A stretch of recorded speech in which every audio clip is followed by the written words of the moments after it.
What up, everybody? Good morning and a happy Monday to you all.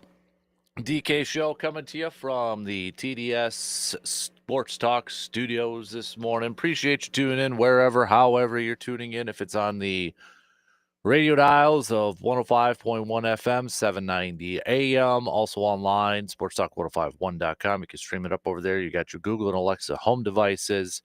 The Sports Talk app, download that and take it on the go. Video streams are also up and rolling this morning on Facebook, YouTube, Twitter, and Instagram, and Twitch. So hopefully all had a fantastic weekend and all you're ready to hit up a brand new work week. If you're just waking up and realizing it is absolutely cold out there, it's frigid out there, it is, and we do have some delays or closing, so make sure you head to our website at sportstalk1051.com for the WEAU 13 news.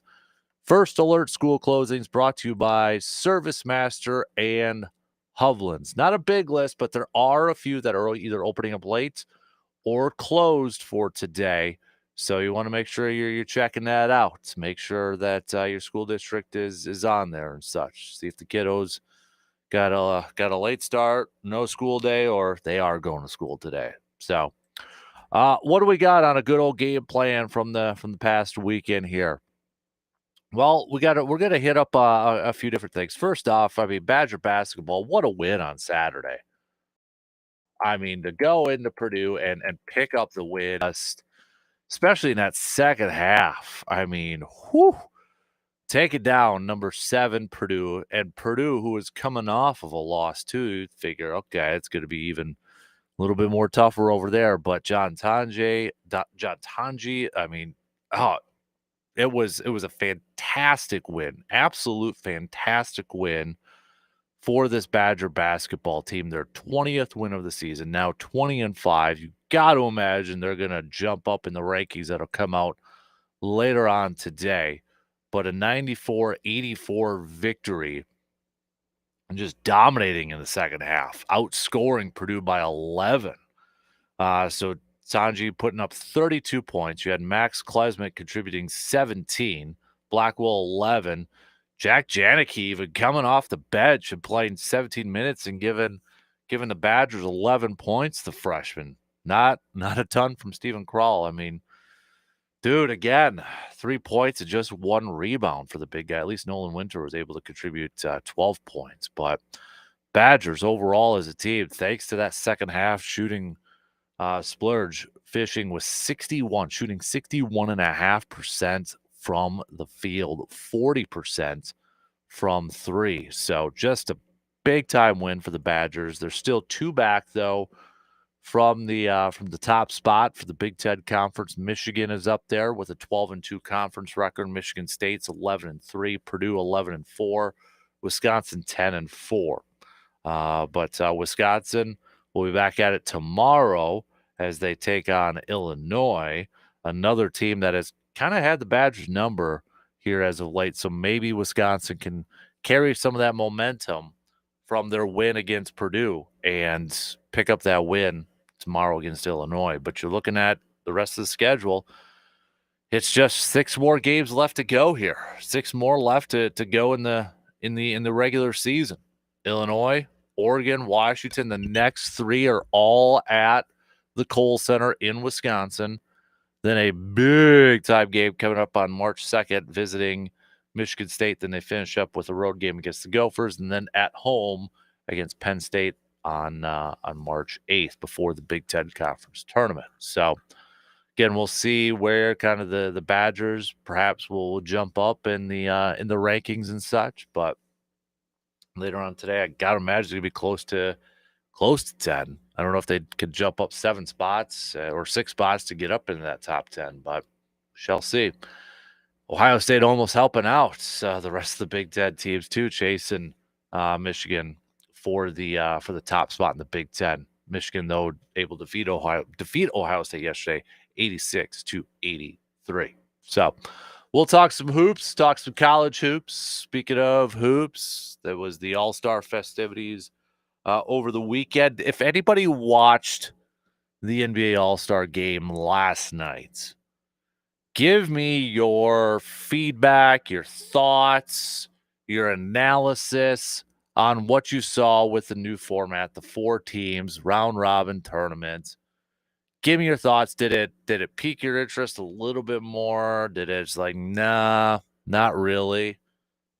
I will say this though, I think the NBA could learn from the NHL. I mean, if you did watch any of the 4 nations, at least the beginning of the 4 nations tournament, the NHL hit on something there. Now, credit to the players and kind of dropping the gloves right away in the Canada and USA game, but that got everybody pumped up right away, into it right away. So I know that's been talked about for the NBA for the last, couple years or so, and it got brought back up again. And for what it's worth, Giannis said he's in favor of it if the NBA decides to do this. But could the NBA go with a USA versus Worlds type of team for their All-Star game, a little bit similar to the 4 Nations face-off that we got to see for the first time from a few days ago. So what are your thoughts on it? I'd be on board with that because I think the NBA could learn a little bit from what the NHL is doing with this 4 Nations one. Now, here's the thing. I don't think if the NBA all of a sudden switches it to a USA versus World, you're automatically going to get, rivalries or this intense play from this. Because, I mean, last night I was watching a little bit. My little guy was all about it. Loves the NBA, loves basketball right now. It's basketball season, so that's all he's focused on. So he wanted to watch a little bit of it before he had to go to bed and such. That's the thing, too, the NBA. Okay, your all-star festivities are geared for the younger fans and such. Start it earlier in the day, okay? Start it earlier in the day so the little kids can watch. Anyways, it's not a Grind My Gears Tuesday. But I don't think, if you make it a world versus Team USA sort of thing, you're going to get all of a sudden super aggressive defense and maybe even a little bit more physical play in these built-in type of rivalries like we already have with hockey. I mean, hockey is just different in that. I'm not the biggest hockey fan, but I enjoyed watching some of these 4 Nation games, especially the Team USA Canada. I enjoyed it. I mean, when you start off dropping the gloves right away and you're going and you're setting that tone, and it's like, okay, you guys sucked me in now. Let's go. So Adam Silver, NBA, I think they're going to try to do something like that, but I don't think you can replicate what the AHL has. Now, another thing that's been kind of thrown out there for the NBA that I'd be a little bit intrigued about was potential one-on-one. I mean, anybody who's played basketball, we've all played one-on-one against our buddies or at the park or something like that. So do a little 1v1 sort of thing. That'd be kind of cool. So, but NFL, I don't think they can do anything different to change theirs. I mean, I thought about, the NFL can learn from the NHL too, but I mean, no, I don't think the NFL could do anything. That thing's long gone, and it ain't coming back to what it used to be for the Pro Bowl. It's just not. I mean, you could throw as much money out there as you want for some of these guys, and I think it's a motivation factor for some, but they're more worried about health and injuries and that, and it ain't just gonna happen. It's not, and especially when you have it the week before the Super Bowl, and you're not gonna have players from the Super Bowl teams in it too. It's just gonna, yeah. So I think the NFL one is long gone. Baseball is still good with the traditional one. It's still a competitive game. You got pretty much everybody that still competes in it and such. So I don't think you need to be too cute with that one, especially with the World Series sort of thing. So, like it used to be with Bud Selig, given World Series home field advantage. I don't think you need to be cute with that one. But we'll talk a little bit about that. Speaking of Bud Selig, baseball wise, Brewers this Saturday we've got our first spring training game. All right, we got our first spring training game, but players have been working out. It sounds like we've got good news with Brandon Woodruff. Thumbs up for that. Pat Murphy saying it went as well as we could have hoped. So Woodruff saying you'll probably see a smile on my face for a lot of the day. Now I want to go in there and break down the mechanics. I want to go down and break down the metrics of everything and try to tidy that up. But that's going to take time. I feel good. He also went on to say, stepping on that mound, I didn't feel uncomfortable. Obviously, I was amped up for it, but I didn't feel out of place. But I mean, it sounded like it really, really went well for Brandon Woodruff on Friday for the first time on the mound and facing live batters since 2023. So thumbs up. Good news for Woodruff. Christian Yelich also saying he feels like he's on track and would be shocked if he's not going to be out there for opening day. Thumbs up.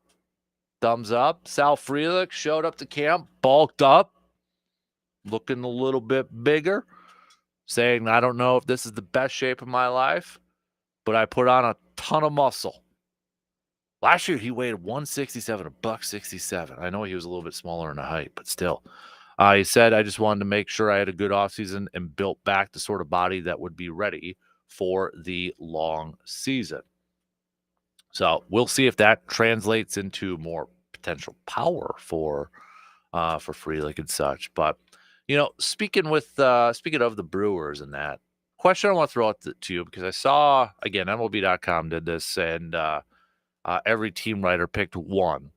But the Brewers player, in your opinion, that you think has the most to prove. Has the most to prove, and I'll leave it a little bit more open-ended. You could say, well, the most to prove is spring training or the regular season. I'll let you do both if it's different for both. But fill in the blank. The Brewers player with the most to prove is who? Who you got? Okay, let me know. Hit me up with some of those texts on that Shoe Doctors bullpen line at 715-830-1912. So we'll talk some Brewers.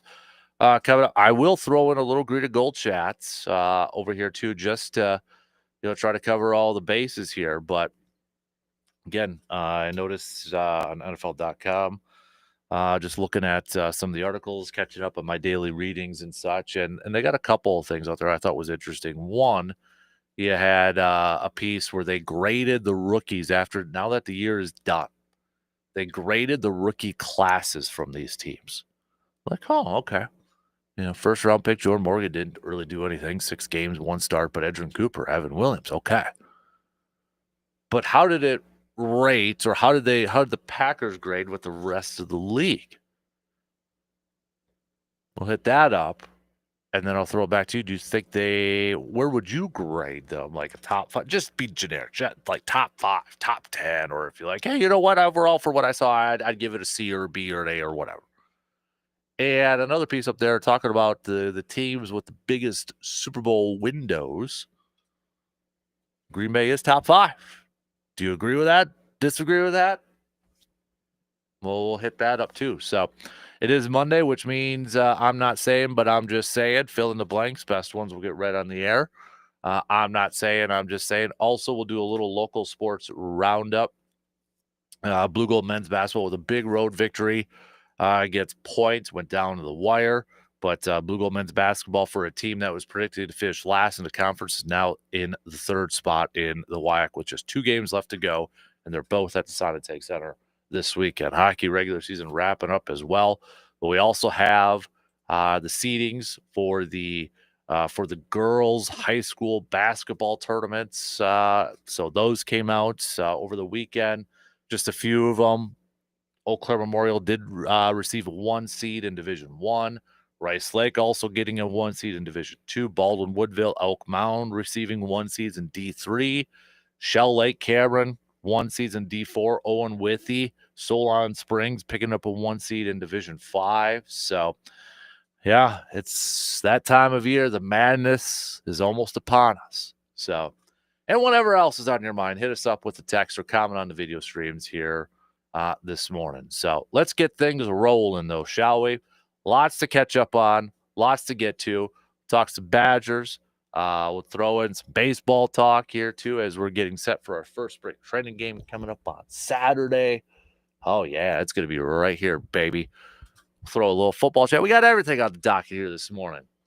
First up, take a quick break, and we'll be back after these quick words.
Are you craving some top quality meats? Then you better get to Mike's Star Market. From juicy steaks to mouth-watering brats, they've got you covered for whatever you are craving. Whether it's a family dinner or a tailgate feast, they've got the best selection in town. Friendly service, unbeatable flavor. Mike's Star Market is your one-stop shop for everything that is meat. Swing by today at 2238 Heimstead Road in Eau Claire and taste the difference. Don't forget to grab some of those snack sticks over there too, right, G-Man? Got to grab up some of those snack sticks for sure. All right. We've got plenty to get to here this morning. You know, we opened up, talking a little bit about Badger basketball and that big road win against Purdue. Couple of fun facts from that game outside of the win. But Wisconsin, with their 94 points, is the most points ever scored in a road win over an AP top 25 team. The Badgers, as we mentioned, shot 61.5% from the field, but that was the highest by a visiting team at Mackey Arena since 2004, 2005. Wisconsin's 61.5% shooting was also its best mark in a road game since at least the 93-94 season. Wisconsin is the only D1 team to shoot 60% from the field and commit 3 or fewer turnovers in a road game since at least 2010. UW. How about this? Okay. Wisconsin went 20 for 22 from 2-point range. The highest 2-point field goal percentage by any D1 team in a road game since 2010. It also marked Wisconsin's fewest turnovers against a ranked team since posting none against number 25 Iowa back in 2015. So, yeah, a lot of really good stuff happened for the Badgers, and they played almost darn near perfect basketball, especially in that second half, to go into Mackey Arena and pick up a win. And you know, Purdue probably, at least was probably, a little bit more motivated coming off of a loss earlier in the week against Michigan. But what a huge win for the Badgers. And I want to ask you, Badger basketball fans, as we are now getting closer, or college basketball fans in general, as we are getting closer to tournament time. Okay, we're about a month away, a little less than a month away from Selection Sunday, believe it or not. 6 games left in the regular season. Got the conference tournament coming up too. But are you now a believer? If you were on the fence before, or maybe not ready to push the chips into the middle, maybe you're a little pessimistic because it is the Badgers and such. But what you have seen so far this year, the Badgers sitting at 20-5, and now a win on the road against Purdue, where Purdue, Wisconsin has not had a ton of luck at Mackey Arena. Are you now like, all right, I'm in. I'm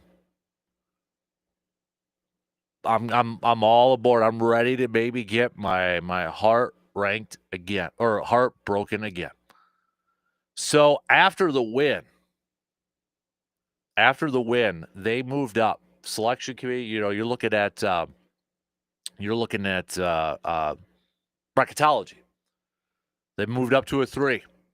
Moved up to a 3 seed, 11 overall. Net rankings, 12. Ken Palm, 9. KPI, 11. Those are pretty darn impressive numbers. AP poll, we'll find out. Maybe at least just outside the top 10. Again, I don't know if they'll move up just 6. They did only just play 1 game this week, but it was a big win. So I don't know if they'll move up 6 spots to get up to number 10, but got to imagine they're going to move up a few. But those other rankings, that tells you a lot about this Badger basketball team right now. So are you ready to believe? Are you ready to believe in this Badger basketball team when it comes to tournament time? I know we got 6 more games left to go in the regular season and a Big Ten Conference tournament to go. But I'm ready. I'm ready to get my heart broke. I'm all in. I love the backcourt of this Badger basketball team. I love the Johns, Tanji and Blackwell.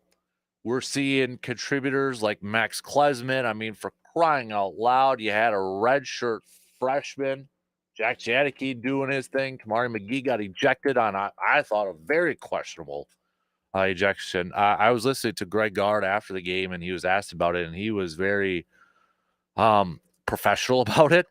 But come on. I mean, an ejection, no, not even close to be ejected, an ejection worthy, in my opinion.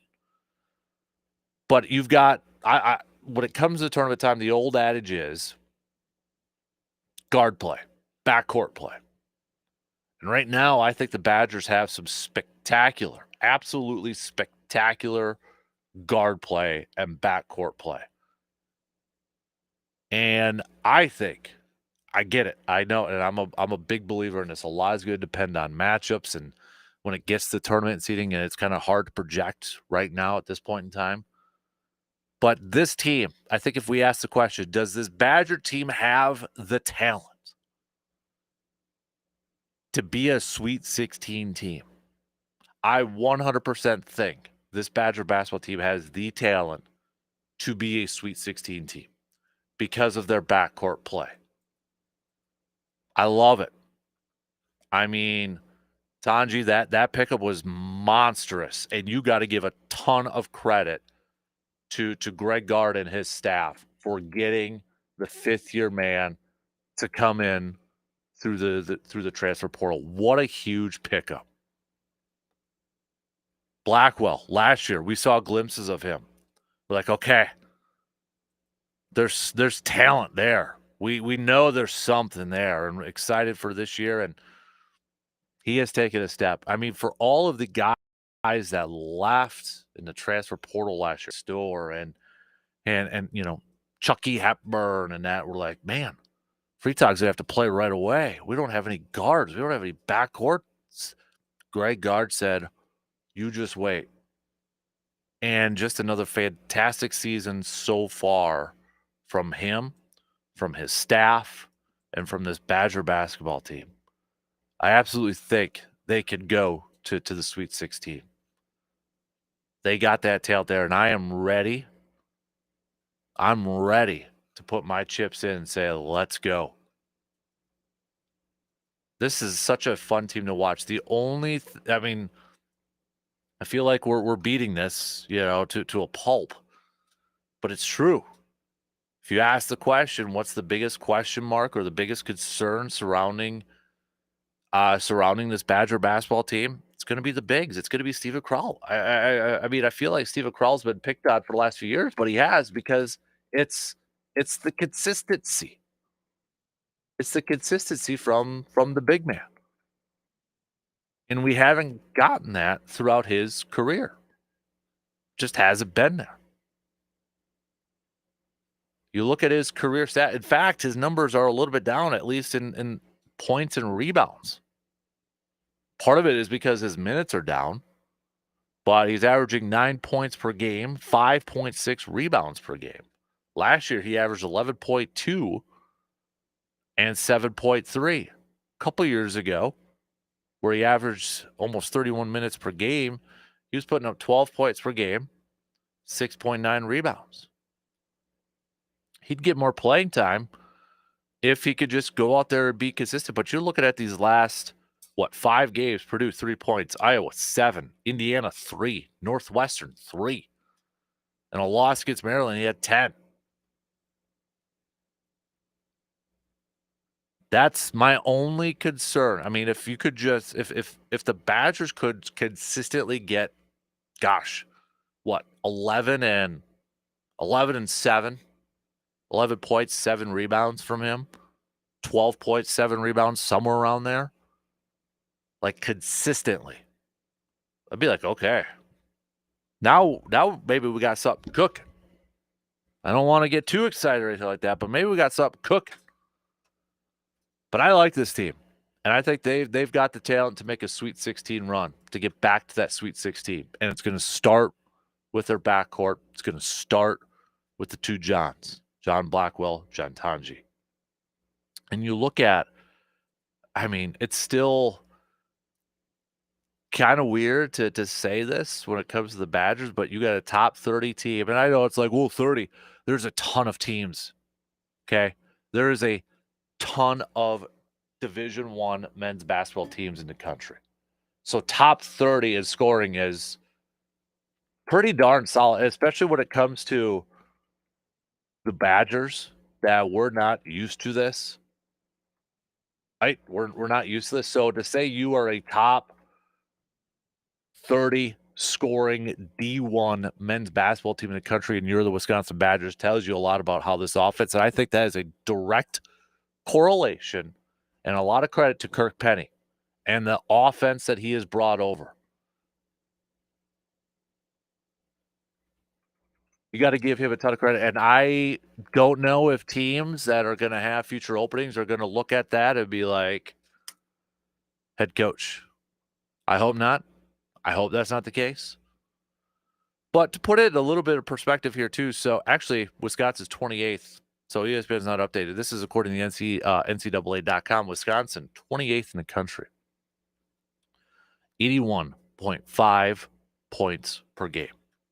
Michigan's 26, 81.6. Okay, you're talking 0.1. Iowa's a top 10. Iowa's 10, 84.1. Okay, I mean you're just a couple points. Duke, Badgers averaging half a point more than Duke. Duke's averaging 81. Highest scoring team in the country is Alabama at 90. They're the only team in the country that's averaging 90 points per game right now. But still, the fact that we're talking about Wisconsin over here, heck yeah. Absolutely. I'm loving this, man. I'm loving this. But so are you ready to buy it? Are you ready to say, I'm in on Wisconsin? I get it. Again, I get it. It's when it comes to tournament time, it is 100% based off of matchups. You get a bad matchup in a first round or a potential second round one, it can affect you. But from what you've seen now from this Badger team, 20-5, with 6 to go, this offense, the two Johns, you feel like this is a Sweet 16 worthy team? Because I do. I definitely feel like they are. All right, we'll take a quick break here. We'll get to some of your thoughts. I want to talk some Brewers coming up here as well. The brewer that has the most to prove. We'll hit that up coming up a little bit later on. But get me your picks right now.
From fast breaks to buzzer beaters to block parties, there's nothing as exciting as basketball. And with the Underdog, you can bring that excitement to wherever you watch. Playing on their app is as easy as choosing higher or lower on player stats, like threes made, points, rebounds, and more.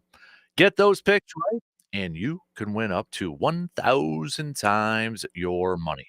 Millions of fans have won over billions on Underdog. Will you be next? Join in on the fun by signing up for Underdog today using promo code Casper, and you'll get a free pick as part of your first cash entry. Spit it out, Dan. Plus up to $1,000 in bonus cash when you deposit. Must be 18 plus, 19 plus in Alabama and Nebraska, 19 plus in Colorado for some games, 21 plus in Arizona and Massachusetts, and present in the state where Underdog Fantasy operates. Terms applied. Void in Colorado. Concerned with your play, call 1-800-GAMBLER or visit ncpgambling.org. In Arizona, call 1-800-NEXT-STEP or text NEXT STEP to 53342. In New York, call the 24/7 Hope line at 1-877-8-HOPE-NY or text HOPE-NY. We got about 15 minutes to the top. So next hour, I want to save the Brewers and a little bit of Packers chat. But in case you're just joining in and such, you're like, well, what's the Brewers and what's the Packers chat? Give you a little time to chime in on this. So Brewers wise, who do you think is the player that has the most to prove this year? Give me a Brewers player that you think has the most to prove. Okay? Think about it for a little bit. There's a lot of options. You know, could you say Christian Yelich proved that last year before he got hurt wasn't a fluke? Hitting over 300, all-star starter. Prove that it wasn't a fluke. Maybe it's Garrett Mitchell. Prove you could stay healthy and prove that you could be a pivotal player in this lineup and prove that you could be an offensive a boost, an offensive boost for this lineup.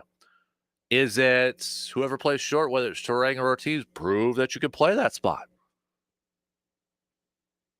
Prove Jackson Cheerio, prove that last year, second half of the season or last 3/4 of the season, was just the beginning of something special. Prove Brandon Woodruff that you're back. Tobias Myers, prove that last year that, yes, you were the best pitcher on this team and you continue to be the best pitcher. So you can go a bunch of different routes. But you got to pick one. I'm going to hold you to one, okay? Give me the Brewers player that has the most to prove this year. Okay. And then Packers-wise, I wanted to hit up a little things because I was perusing my usual readings over the last couple days and such. And there was a couple things up at NFL.com. But they got, outside of the mock drafts, which we're not going to get into right now. It's too early for that. We got other stuff going on here. But now that the season's in the books, how would you grade the Packers draft class? Well, at NFL.com and Gennaro Felice ranked them all. We'll tell you what he ranked and what grade he gave the Packers. And maybe some strong words to some Packers fans. We'll tell you what he had to say and see if you agree with that. But also, Bucky Brooks from NFL Network, the 8 biggest Super Bowl windows. He's got the Packers on this list, but how high? How high on this list? So we're going to hit that up coming up in the next hour too. Okay. So we'll hit that up. Also, don't forget it is I'm not saying, but I'm just saying. Okay. Fill in the blanks. I'm not saying, but I'm just saying. Best ones will get read on the air. And then we'll do some local sports roundup coming up a little bit later on here too. Filling in. I'll try to do my best Justice Cleveland or Brandenburg impression. So, but did anybody spend a second, 5 seconds, a minute, maybe the whole thing and watching any of the NBA All-Star stuff over the weekend? We did at our house because my kid he's his favorite sport is by the season. I was the same way as a kid. I'm sure a lot of you were, at that age when you're asked, "Hey, what's your favorite sport?" And it's probably different every time you get asked it because it all depends on the season. I was the same way as a kid. And right now, his favorite sport's basketball. It's basketball season for him. He's playing in basketball. He's all about the NBA. But so he was all into the All Star and watching. Dame's one of his favorite players, and that. So watch a 3-point contest and that and the other skills and whatever. It didn't get me excited. I was like, oh wow, that's awesome, yeah. I mean, Max had a couple good ducks and such, but it was like, okay, this is for the kids, but whatever. The NBA All Star game last night, they changed it up. Had the 4 teams, Rising Stars, and then Shaq's team, Charles's team, Kenny Smith's team. Try to change it up to garner more interest. Again, my kid wanted to watch it, but the NBA started it so gosh darn late. And if they want to do this for the younger fans, start it a little bit earlier for these kids, okay? Just start it a little bit earlier, especially when you're going to spend 20, 25 minutes in intros and having a concert, okay? Like my kid said, stop with the music and just start playing. He's 7 for crying out loud. So, but for me, I was like, okay. I was like, the one thing that when I was watching, I'm like, okay. And I think it was Reggie Miller that said this too when it first started. Like, oh, it's gonna be interesting to see if we're gonna have some more defense. Are we gonna see some more, focus on defense? And there was a couple players, or maybe a couple times there was some good defensive play, but ultimately, it still lacked. It's still lacked in this thing. And this weekend, the NBA is probably going to get more attention for it because the NBA is a little bit more popular at it. But the NBA could learn something from the NHL and the 4 nations face off that we got to see. If you didn't watch that, now see, I'm not the biggest hockey fan. Okay. I'm not. I'll admit it. You all know it. I'm not the biggest hockey fan. But I watched USA and Canada, and I loved it. I mean, when you drop the gloves with it right away, I know some people are like, "Oh, the fight of that." I'm all about that. Okay, I don't care. I know some people are saying, "Well, that was fixed," and there was I read somewhere it was like a group text going on, and I don't care. You know why? Because it sucked in people right away and got fans pumped up right away. It's like, okay, here we go. Drop the gloves, and we're gonna start some scuffling right away. Not saying the NBA's got to start fights or anything like that, but I thought the HL nailed it with the 4 nations face-off, replacing the All-Star game this year. The NBA could learn something from it. Now, there's been some talk about making the All-Star game for the NBA Team USA versus World, okay? So, it'd be like, Steph Curry, LeBron, KD, those guys would have been on Team USA, but then World would have been like Giannis, the Joker, Shai Gilgeous-Alexander, that type of thing.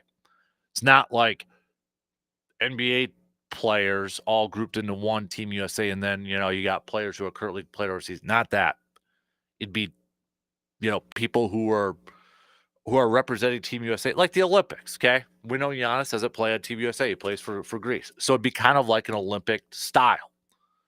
But instead of the Team USA just dominating, I think it would actually be pretty close. And honestly, I might pick Team World versus Team USA, but neither here nor there. So there has been some talk with that. I'd be in favor of that. The only thing that I'd still question about it is, would it improve the actual All-Star game in itself? And I have doubts on that.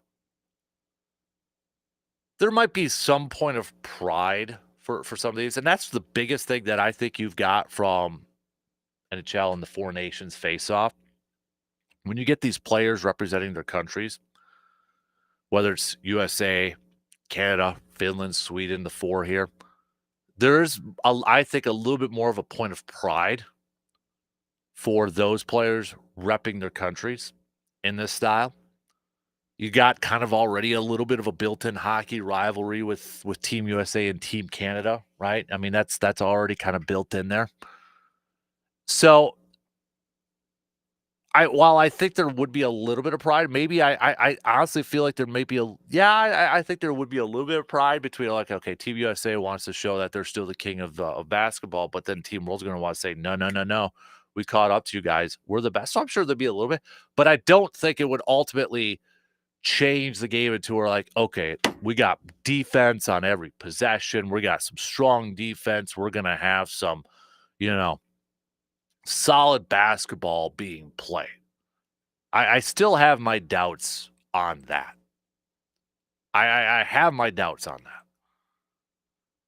If it could get to that level, like we saw with the Four Nations and such, then I think like, okay, you can get more people to tune in.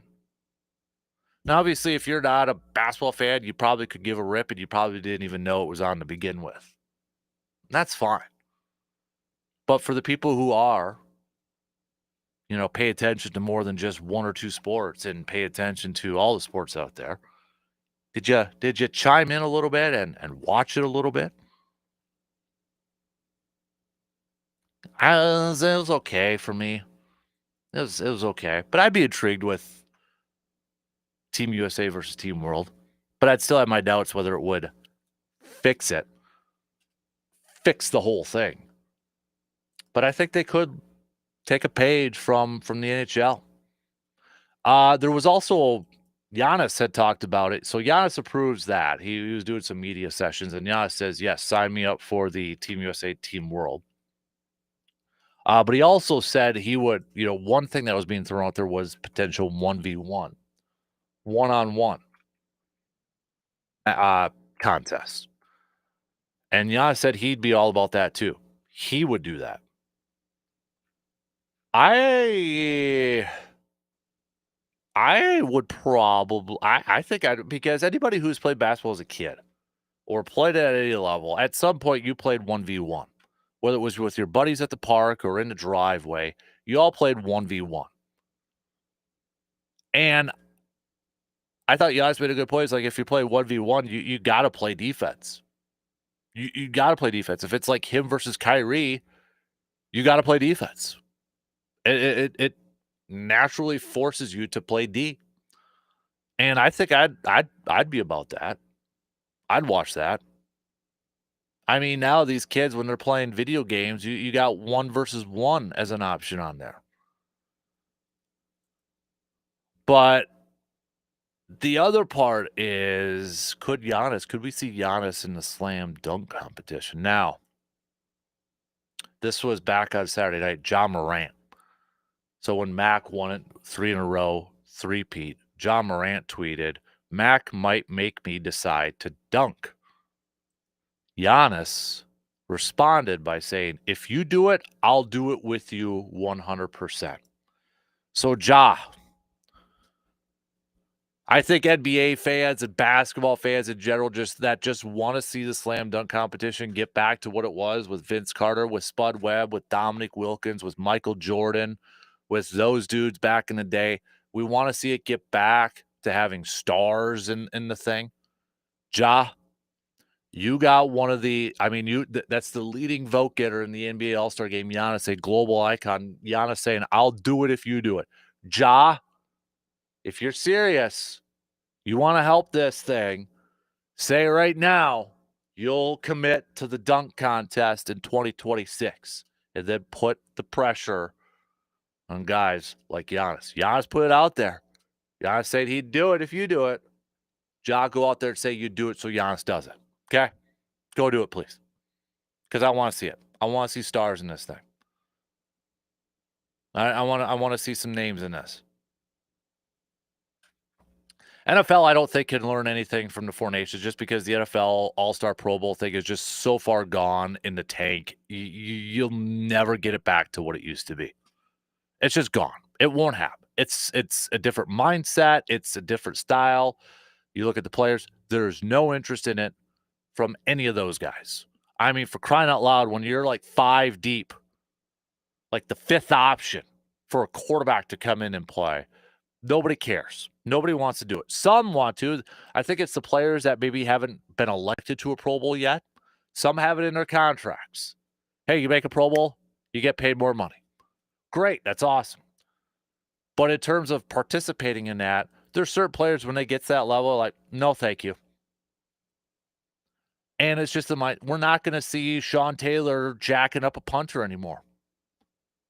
They can't change anything to make it go back or to make it more interesting because the guys don't want to get hurt and the teams don't want their guys to get hurt in a meaningless game, in a meaningless contact game.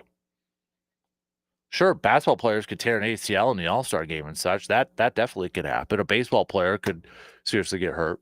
But for football, if they could take away any of the major hits that would get somebody hurt, that would affect their upcoming season, they ain't going to do it. NFL is so far gone that the Pro Bowl will not go back to what it used to be. It just won't. Not going to happen. All right. Only got about less than a minute left here till the shot clock comes up. So coming up next hour, we'll switch over to baseball. Brewers-wise, good news on Brandon Woodruff, it sounds like. Sounds like really good news on Brandon Woodruff's first session of hitting live or facing live hitters on Friday. We'll tell you how that went from some of the quotes and comments from Woody and teammates and Pat Murphy. We'll throw a little green and gold chat in there too. Don't forget, it is, I'm not saying, but I'm just saying, best ones will be read off on the air. So text those to me at Sports Talk 1051. All right, text me those on the Shoe Doctors bullpen line at 715-830-1912. I think I was going to send you to the website. Or you can comment on the video streams. That works too. All right, 1 hour in. We got 2 more to go here. Got some news updates, but stick around. We'll be back in just a few minutes.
Second hour, kick it off on this Monday morning. DK Show coming to you from the TDS Sports Talk studios. Hopefully you're all off to a fantastic start. Hopefully you're bundled up and being warm. If you got to be out there in the elements working, or whether you're construction, delivery, whatever the case be, if you got to be out there, hey, be safe. Okay, be safe. Stay warm out there. And if the kiddos got to go to the bus stop, bundle them up. All right, make sure they're out there, and don't forget about the fur kids over there too. We do have a few school closings and delays. You can head to our website, sportstalk1051.com, for the WEAU 13 News First Alert School Closings, brought to you by ServiceMaster and Hovlids. So maybe if you're just getting up and you're like, dude, I better check that thing out. There are a few. All right. Mixture of opening late or even closed today. So maybe check it out, see if the kiddos go in later, or maybe they get the day off. So coming up this hour, I want to talk some Brewers here in a little bit. The Brewers player that you think has the most to prove. Now, I know some people say, well, the most to prove in spring training or the most to prove this season. Whatever. Both. You want to do both? That's fine. If it's different for both. You want to do that? Perfectly fine. Okay. Hit me up with a text or comment on the video streams there. I'm going to talk a little green and gold. Got a couple pieces from NFL.com I want to break down where they graded and ranked the rookie classes. Packers were a top 10. So I'll just say that. And then the biggest Super Bowl windows, Packers are a top 5. You agree with those? We'll hit that up coming up here in just a little bit. First hour, we spent some time talk about the Badgers with their huge win against Purdue on the road against in Mackey Arena. The question I'm throwing out to you, Badger basketball fans, if you were on the fence, maybe you didn't want to kind of jump all in, didn't want to believe, you didn't want to get your hopes up. Do you now have that? Do you now have your hopes up? Are you all in for this team with just 6 games left to go in the regular season? We're less than a month away from Selection Sunday. Are you like, yeah, this is a team that I think, and when I say going all in, I'm not saying national championship. Let's set the bar at Sweet 16. Do you feel like this is a team that has the talent to go to the Sweet 16? And I know, because I'm a believer in this too, a lot's going to depend on where they're seated and potential matchups, whether it's first round or second round. I get that. I understand it. But right now, just from a talent perspective and from what you have seen from this team, are you now, maybe if you were on the fence earlier, or maybe this solidifies it for you if you thought it earlier, do you believe this is a talent-wise a Sweet 16 or higher? Maybe a little bit higher. A Sweet 16 caliber college basketball team. Let me know. All right. Let me know. Send me your I'm not saying, but I'm just saying. I'll select the best ones to say on the air. Get creative with these things too. Have a little fun with it, but make sure you put stuff in there that I can say on the air. All right. So make it clean so I can say on the air. We're going to talk to Brewers. By the way, Brewers wise, if you want to go to the home opener on March 31st, when the Brewers welcome the Royals, wiscotrips.com just has a few tickets left for their bus trip. Okay, you can head to wiscotrips.com or sportstalk1051.com. There's a link up over there. Just a few left. All right, game ticket to the Johnsonville Party Deck. You got a tailgate party from Premier Catering. You don't have to worry about driving, paying parking, and all that. That's obviously all taken care of.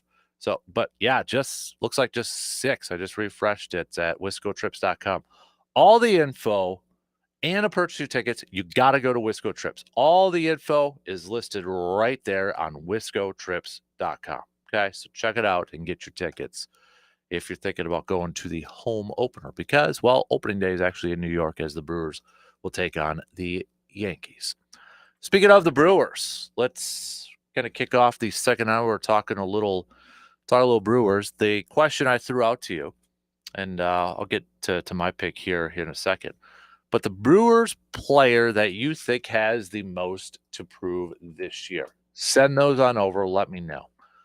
But Friday was a big day. Okay, Friday was a big day for Brandon Woodruff and for the Milwaukee Brewers. The first time that he faced live batters, for the first time since 2023. I think a lot of people were holding their breath.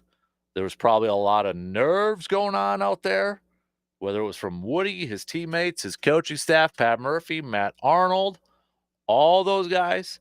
And it sounds like Brandon Woodruff had a, quote, extraordinarily exciting day. Pat Murphy said he had a great day. Said after discussion with Brandon Woodruff the day after, especially encouraging, his fastball touched 92 miles per hour. So Pat Murphy was excited after that. Brandon Woodruff saying, "You'll probably see a smile on my face for a lot of the day. Now I want to go in there and break down the mechanics. I want to go down and break down the metrics of everything and try to tidy that up. But that's going to take time. I feel good. Stepping on that mound, I didn't feel uncomfortable. Obviously, I was amped up for it, but I didn't feel out of place." And he faced Willard Contreras. He faced Jake Bauers. 25 pitches. Adam McCulvey posted a vote up there, a video up there. Could hear a hell yeah, woo. High fives, hugs afterwards. So, I mean, it sounds like it went incredibly well for Brandon Woodruff. The next test, though, as we know, it's been a couple days removed here. We'll see how he's, recovering and facing, or how he's, bouncing back and such. But Woody also said, "I was a little nervous, jittery. I mean, it's the first time in a year and a half. I think it went a lot better than I expected it to," which was what I kind of needed. I needed this. I needed to face hitters. I needed Bowers and Williams to step in that box. You know what I mean? Like, you've got an all-star Contreras stepping in the box as the first hitter you've seen in a year and a half. You can't help but get a little adrenaline going. So that's a positive. That's a big-time positive for Brandon Woodruff in his step, his long, first step in a long recovery. Some other good news, too. Christian Yelich, talking to the media, coming to camp, says, quote, "I don't see any reason why I won't be ready for opening day. I saw before I came out here that I might be a question mark for opening day, and I'm not sure where that came from. Unless something crazy happens here, I don't see why I wouldn't be ready." So there you go. Christian Yelich feeling like, says he's going to be out there opening day. Yelich did say that he would like to continue playing left field. Pat Murphy apparently seemed to agree, saying that Yelich is still our left fielder. So it'll be.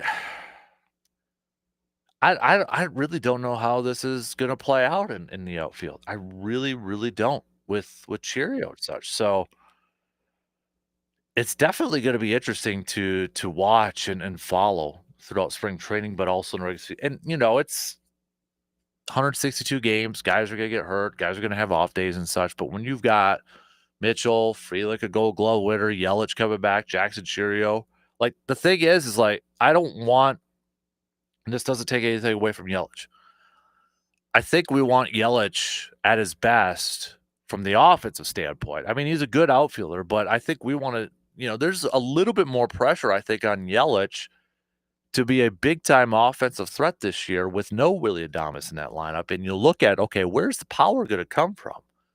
And one obvious pick is got to be Yelich at this point. So we want him. That should be where our focus is at. So I'm really curious to see how this thing's going to shake out, or how Pat Murphy's going to do it. Now, I'm sure they got a game plan and such, but it's going to be interesting. It's really going to be interesting to see how it all plays out. And if you want to say Yelich is the guy that's got the Brewer that has the most to prove this year, you'd be right. If you want to say Brandon Woodruff is the Brewer that's got to be is the guy that has the most to prove, you'd be right. In fact, that's Adam McCulvey's pick. If you want to say it's Jackson Cheerio to prove that last year wasn't just Just, a rookie coming out, or I mean, didn't even really start off in a bang, but, most improved in terms of like, can he do it again? Can he do a little bit more? Right? Because there's going to be higher expectations for the youngster. Tobias Myers. You can make the case for him. Dude was the best pitcher, starting pitcher at the end of the season for a big chunk, second half of the season. Could he be the guy with the most improved to like, okay, proved last year, was it a fluke, dude? Can you go do it again?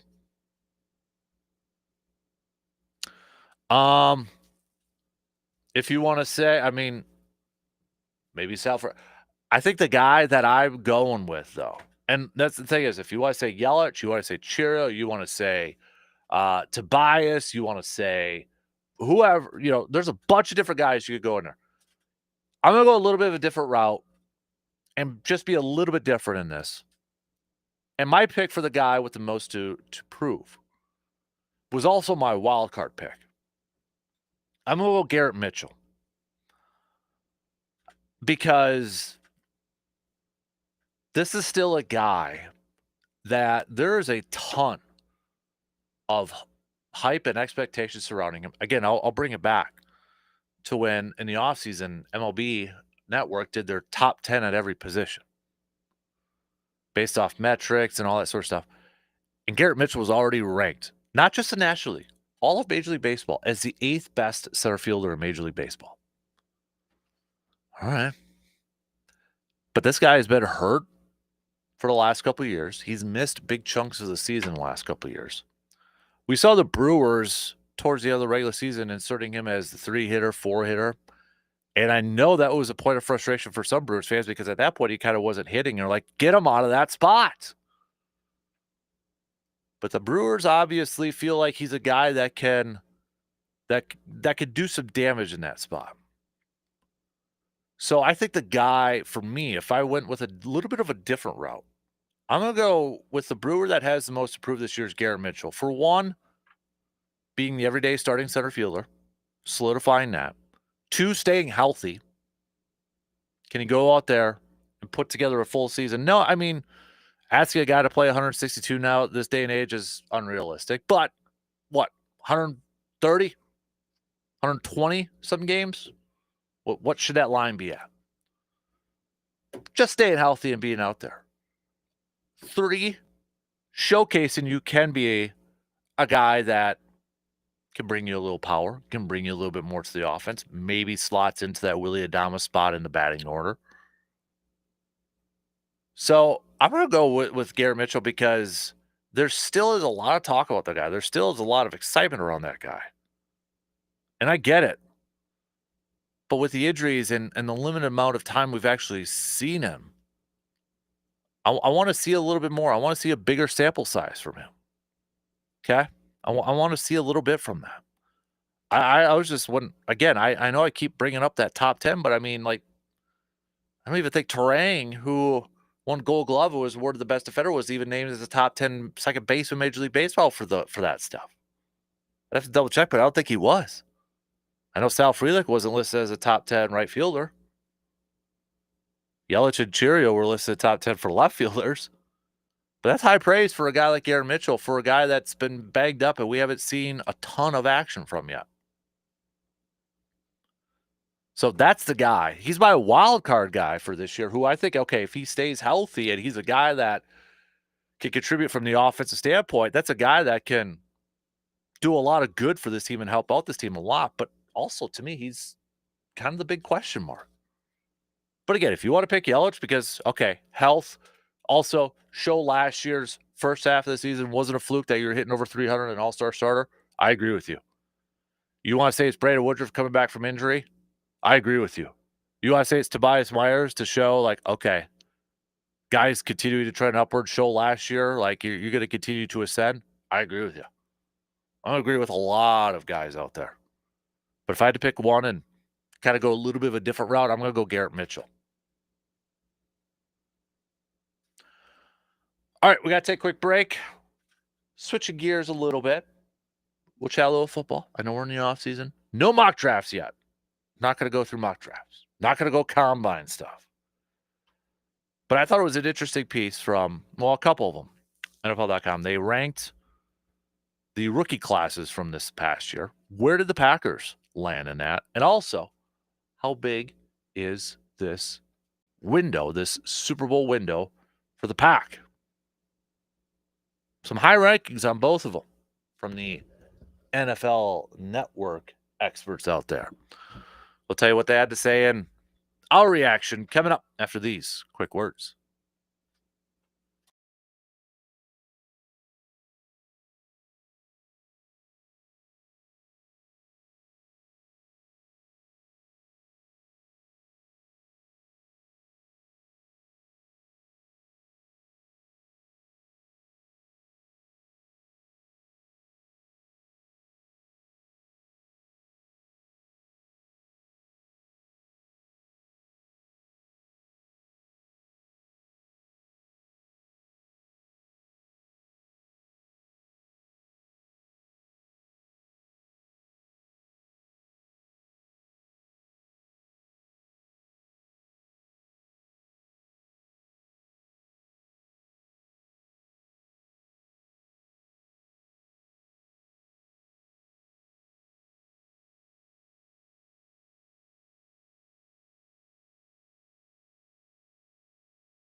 There's always something going on at the VFW Post 305 in Eau Claire, including some amazing daily specials. So Monday, what's on tap for Monday, right?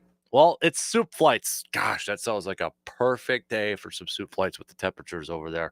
And also $1 off all apps. Also, want to put this reminder out there. You've got the first annual VFW Post 305 indoor fishing contest, Saturday, March 8th.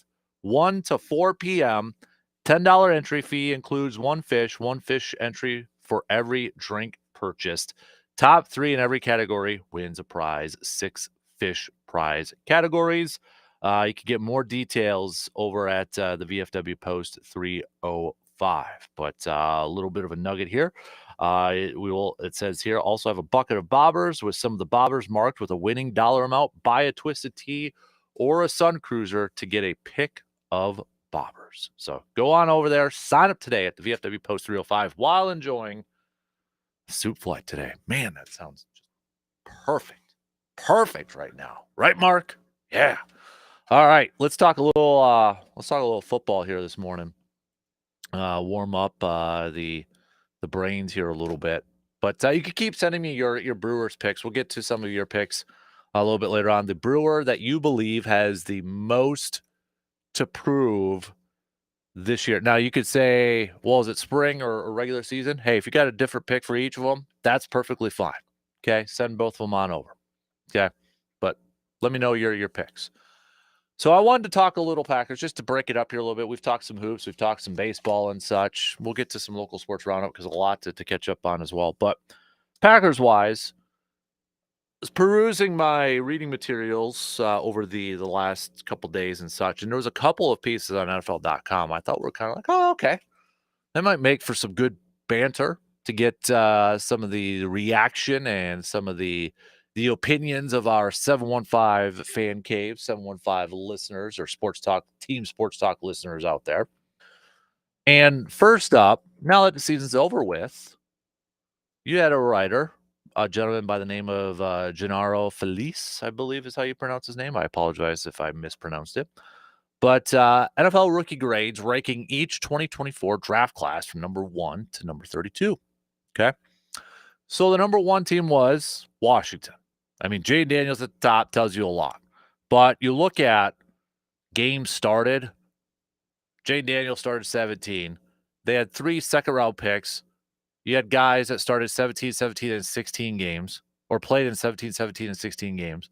Third-round picks, both of them, 16 and 17 games. So, I mean, they were getting consistent contributions from their 3, 4, 5, 6 picks, all 6 picks within the first 3 rounds. They got an A. Rams got an A. That made sense because of, you look at their defense, Brandon Fisk and Jared Verse, of course. You got the Chargers that got an A-. Raiders got actually an A-. I mean, Brock Bowers was just absolutely fantastic this year. I mean, if somebody's tight end, I may be calling up the Raiders saying, hey, Michael Mayer over there, is he available? Brock Bowers is legit. You don't need to worry about that. You don't need to worry about Michael Mayer. Tampa Bay was the other team that got an A. They got an A-. 7 teams got A's. Giants actually got an A-. Malik Neighbors was a big one. Tyler Nubin over there too. Safety. He was mentioned a lot as a potential Packer one last year. And then Philly. No argument there. Philly got an A-. Mitchell, Cooper Jean, Hunt's on their outside linebacker. I mean, again, contribution from their first 3. To round out the top 10, San Francisco got a B+ at 8, Baltimore at 9, and then Green Bay got a B+, the 10th highest ranked rookie class. Agree or disagree? Well, let's kind of revisit it here. So Jordan Morgan, 6 games, 1 start. Edrin Cooper, 14 games, 4 starts. Probably should up those starts a little bit more. Javon Bullard, 15 games, 11 starts. Went back and forth between safety and nickel, depending on injuries. Marshawn Lloyd, just 1 game. Tyron Hopper, 17 games, 0 starts, mostly at special teams. Evan Williams, 13 games, 6 starts. Jacob Monk, 10 games, 0 starts. Oladapo, 9 games, 0 starts. Travis Glover, 7 games, 0 starts. So He was the write-up that the first line just like draws the attention right away. The writer notes, I obnoxiously contend. Let me rephrase that. Resay that. I obnoxiously contend that the judgment of this particular class could effectively separate casuals from ball knowers. Yes, he's calling out some Packers fans and calling out some fans right now. He is absolutely calling some people out. Goes on to say, injuries ruined the 2024 season for the Packers' first-round pick and third-round pick, which could lead one to think Green Bay didn't get much from this draft crop. Expressing that notion would be a mistake. Linebacker, safety, and nickelback don't get the attention of many other positions. But there are three areas in which the Packers received significant rookie returns. Despite getting off to a slow start and eventually missing 3 games altogether due to some injuries of his own, Edgerrin Cooper stuffed the stat sheet as a rangy force against the run and pass, ultimately earning a spot on the Pro Football Writers of America All-Rookie team. Evan Williams also received that honor, proving his worth as a savvy playmaker on the back end. With the drafting of Williams and the signing of Xavier McKinney, the safety position went from a major weakness in 2023 to an unquestioned strength. Javon Bullard, who split his time between safety and nickelback, wasn't quite as exceptional as Cooper and Williams, but he did start 11 games and piled up 90 tackles. B+, by the way. Did I say B+? I'm not sure if I said B+. B+, great for the Packers 2024 rookie class. Agree or disagree? Considering the teams that are ahead and you look at some of the other teams behind and that, I mean, Denver's right behind them. Bo Nix was the big one. Ellis, their second-round pick. Troy Franklin, also receiver and such. So, I mean, I'll be honest, I can't argue with it too much.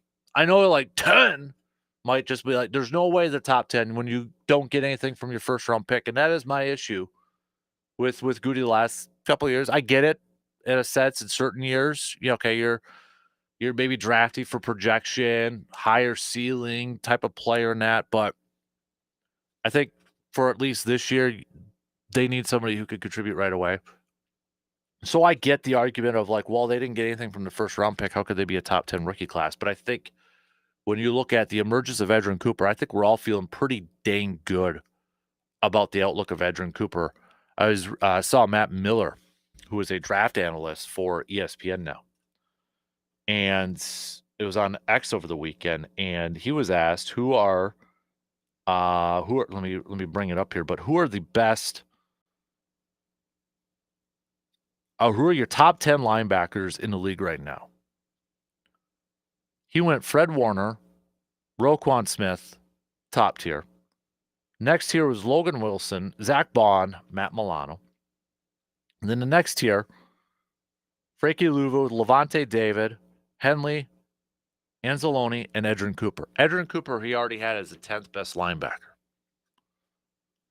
All right. Evan Williams, I agree with what the writer says here. Paired up now with Xavier McKinney.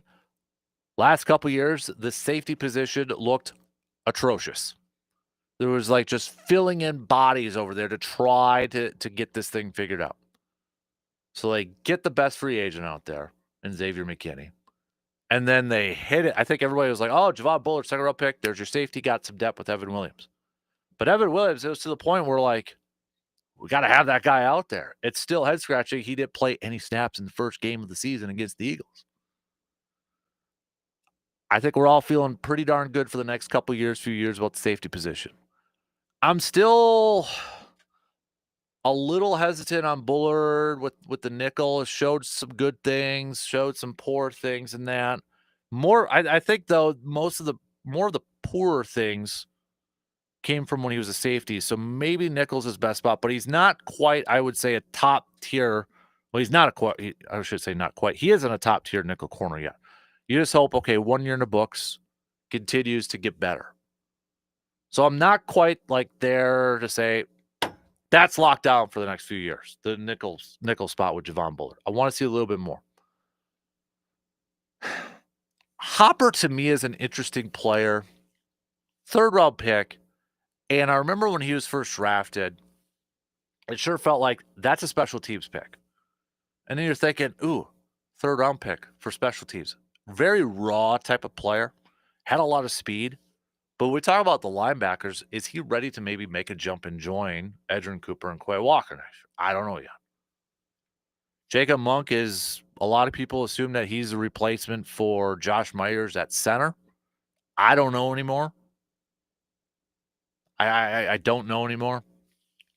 So, Marshawn Lloyd, injuries, that you just feel bad for the kid. I mean, whether it was appendicitis or other stuff, it just flared up. Hamstrings, it just felt bad for the guy. And Morgan just could never get that shoulder right.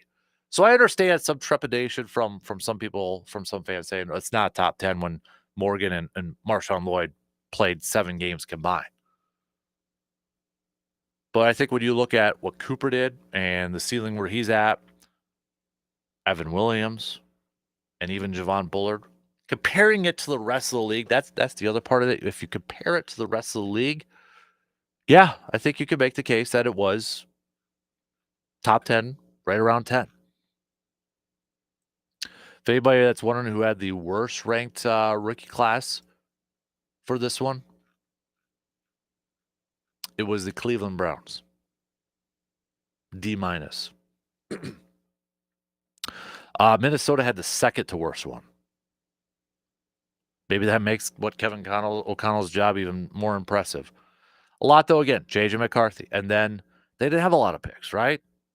So I know I'm not trying to make excuses for Vikings, but J.J. McCarthy didn't play. Dallas Turner, 16 games, 0 starts. I don't think anybody's too down on him right now. But they didn't have another pick until the 4th round, then the 6th round, and then the 7th round. So they didn't have a ton of picks over there. Buffalo was 30 and Kansas City was 29. Detroit was 28. But again, Detroit, one of the better teams in the regular season. Kansas City won the Super Bowl. Buffalo, one of the better teams. Minnesota, one of the better teams. Kind of a weird dynamic, right? Philly was a top 10. They won the Super Bowl, but they also made some pretty darn good free agency moves and had some good veterans already on the team too. And then the other interesting piece I thought that was out there was the 8 biggest Super Bowl windows. Okay, this was from Bucky Brooks from NFL.com. The 8 biggest Super Bowl windows right now. The number 1 team, according to Bucky, Philadelphia Eagles. Number 2, Detroit Lions. Probably not a lot of surprises right now. Kansas City, number 3. Baltimore, number 4. And then your Green Bay Packers at number 5. To round out the 8, it was the Chargers at 6, Washington at 7, Houston at 8. Why the Packers at number 5? Well, Bucky says the youngest team in the league is well positioned to make an extended run as a title contender. The franchise's draft and develop strategy has resulted in a roster with blue-chip players in key positions. Moreover, the Packers hold their own in a fierce divisional arms race, with general managers and executives looking at the NFC North as the premier division in the league. With Jordan Love on the verge of joining the league's elite, the Packers have a franchise quarterback with the talent and potential to transform the offense into a juggernaut. Flanked by an all-pro caliber running back in Josh Jacobs, a fleet of dynamic pass catchers, and a stout offensive line, Love spearheads a unit that can compete with anybody in a shootout or a grinded-out affair. While a true wide receiver 1 would take the offense to another level, the playmaker by committee approach has worked pretty well for Matt LaFleur's squad. Defensive coordinator Jeff Hafley has put the puzzle pieces together on a unit that featured 7 former first-rounders, seven former first-rounders in the rotation in 2024. Though Alexander apparently could be on his way out, and Stokes is an impending free agent, the Packers' developmental plan enables them to move on with young players promoted into prominent roles when veterans depart. As one of the league's banner teams when it comes to talent identification, acquisition, and development, Green Bay is built to compete at a championship level for the next few seasons. I don't think any Packers fan or too many Packers fans would say that or would disagree that the window is now and for the foreseeable future. I hope there isn't a majority of Packers fans. I'm sure there's going to be some, but I think you look at what we saw for the defense is trending upward. We're going to have our defense coordinator back. We see some of the younger talent on the team mixed in with some veteran. I think there's no question that Green Bay is one of the top teams in the entire National Football League that has one of the biggest Super Bowl windows. You've got a healthy cap situation. You are getting some production, a lot of production from some of your younger rookie players on cheap deals, right? I mean, we talked about a couple of rookies already. And there's a lot of positives. It definitely, I mean, it probably still stinks how the season ended and such, and there's still disappointment. But when you look at it and you look at the next year and the next couple of years, I don't think there's any debate. There's no question about it that Green Bay is going to be in a position to compete. But the question I think that Packers fans, or maybe a concern that Packers fans have, concern might be a little dramatic. It's like, okay, can they go into this offseason then and add the right pieces, maybe the final missing couple pieces to get out to go from the window, but into that Super Bowl game. Not just be in that window, but actually get to the game, go through that window and win another Lombardi trophy and get to the big dance. Like that's probably the biggest question that fans have is like, yeah, we agree. They're in a window. Their window is right now. And we can see the window for the next couple of years. We're not debating that. We just question or wonder, is Goody going to hold on to his word and say, when he said that it's time for us to compete for championships, is he going to do his part to maybe add a couple more veterans for the final pieces of the puzzle? And we're counting, and maybe the other question too for some fans is like, yeah, that's a lot of young talent that played well. But will they continue to get better? And will those younger guys who have been around for a couple of years, will they start to be more consistent or will they, defensively, will we get something from Lucas Van Ness? So there's still questions. There's no question about it. But I don't think there's too many Packers fans that would argue that, of course, the window is now and will be for the next few years. It's easy. It's right there, right in front of us. All right, let's take another break here. Then we'll wrap up the second hour. We got some local sports roundup. I'll do my best to fill in for JC here this morning. Lots going on, though. So stick around. We'll be back in just a few minutes.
Do you want your brand to stand out? Well, Resonance Branding Company has you covered. Literally, from custom apparel to brand and accessories, they help you make a statement. Hoodies, hats, t-shirts, bags, whatever you may need, they bring your logo to life with top quality designs and materials. Perfect for businesses, teams, and events. Their custom gear keeps your brand front and center. Elevate your look, boost your brand. Resonance Branding Company makes it happen.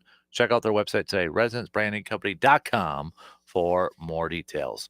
We'll do a little local sports roundup coming up just past 8 o'clock. Don't forget, though, to send me your I'm not saying, I'm just saying, fill in the blanks, best ones. I'll read on the air there. Get creative with it. Have a little fun with this. I'm not saying blank, but I'm just saying blank. Fill in the blank over there. And best ones, again, I'll read off on the air. Also, a couple questions that I threw out to you a little bit earlier and such.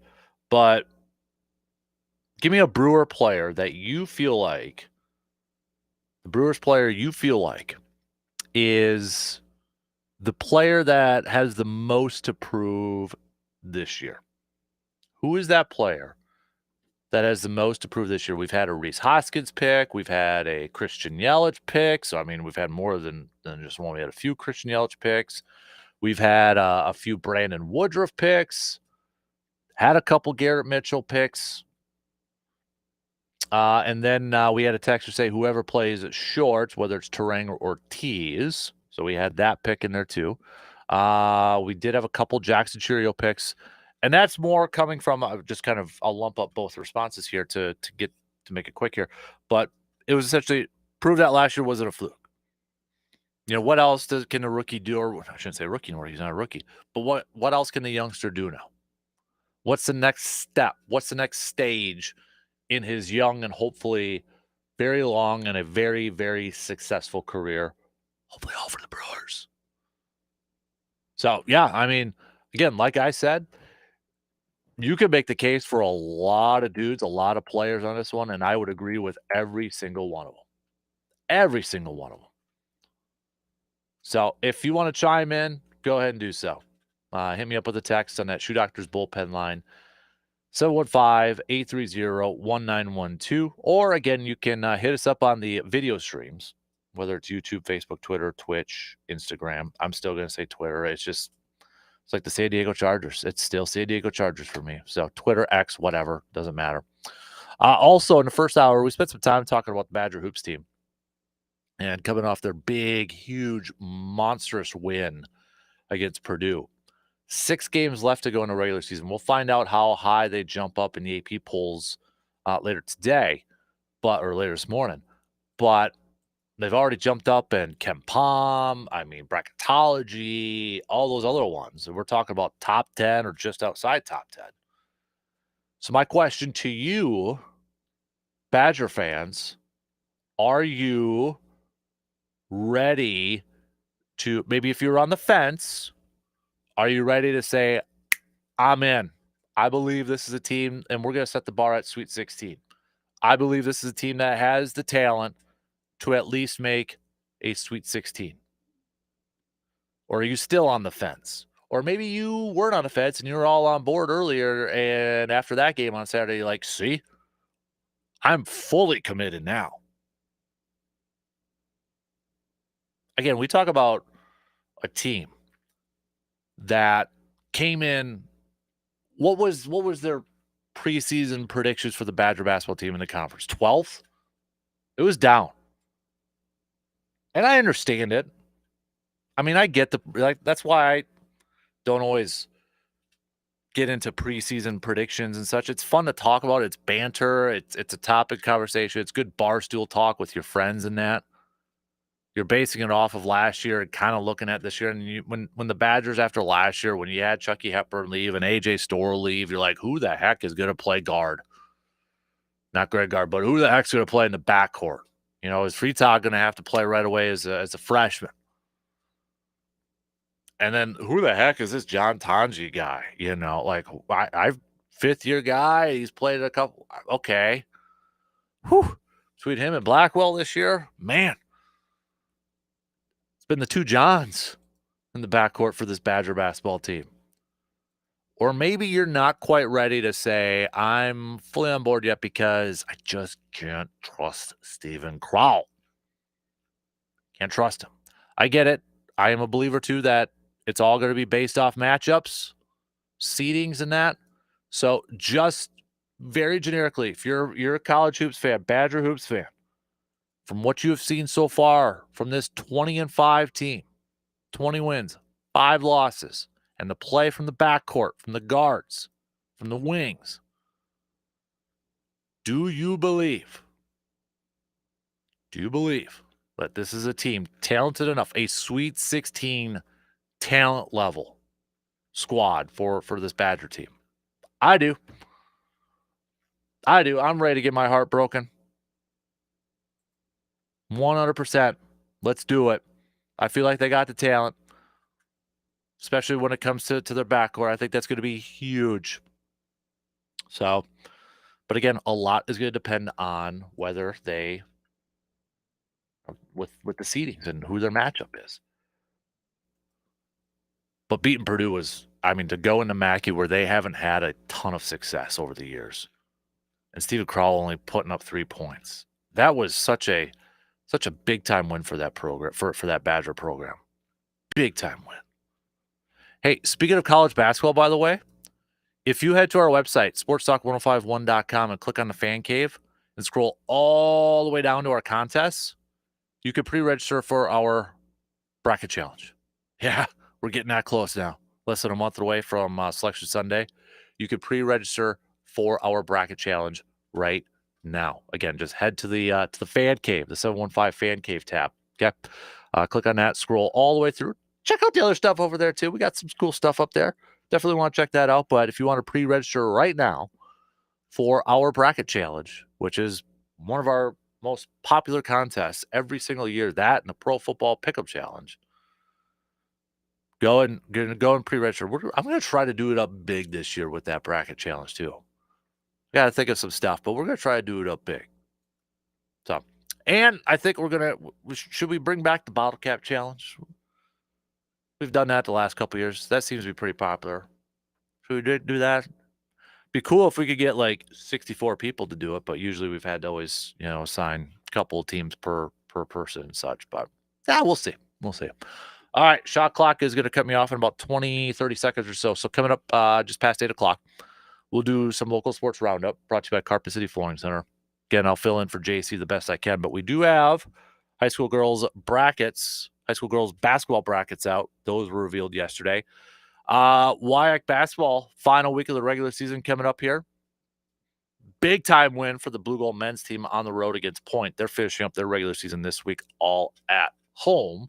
So we'll hit that up too. So 2 hours in, we got one more to go. Thanks for hanging out with me so far. But I want to hear from you, all right? Hit me up with some texts, comment on the video streams, all that good stuff. News updates. We'll be back in just a couple minutes to finish up the final hour.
final hour kicking off right now on this kind of frigid, not kind of, it is frigid, start to your brand new work week here. DK Show coming to you from the TDS Sports Talk studios this morning.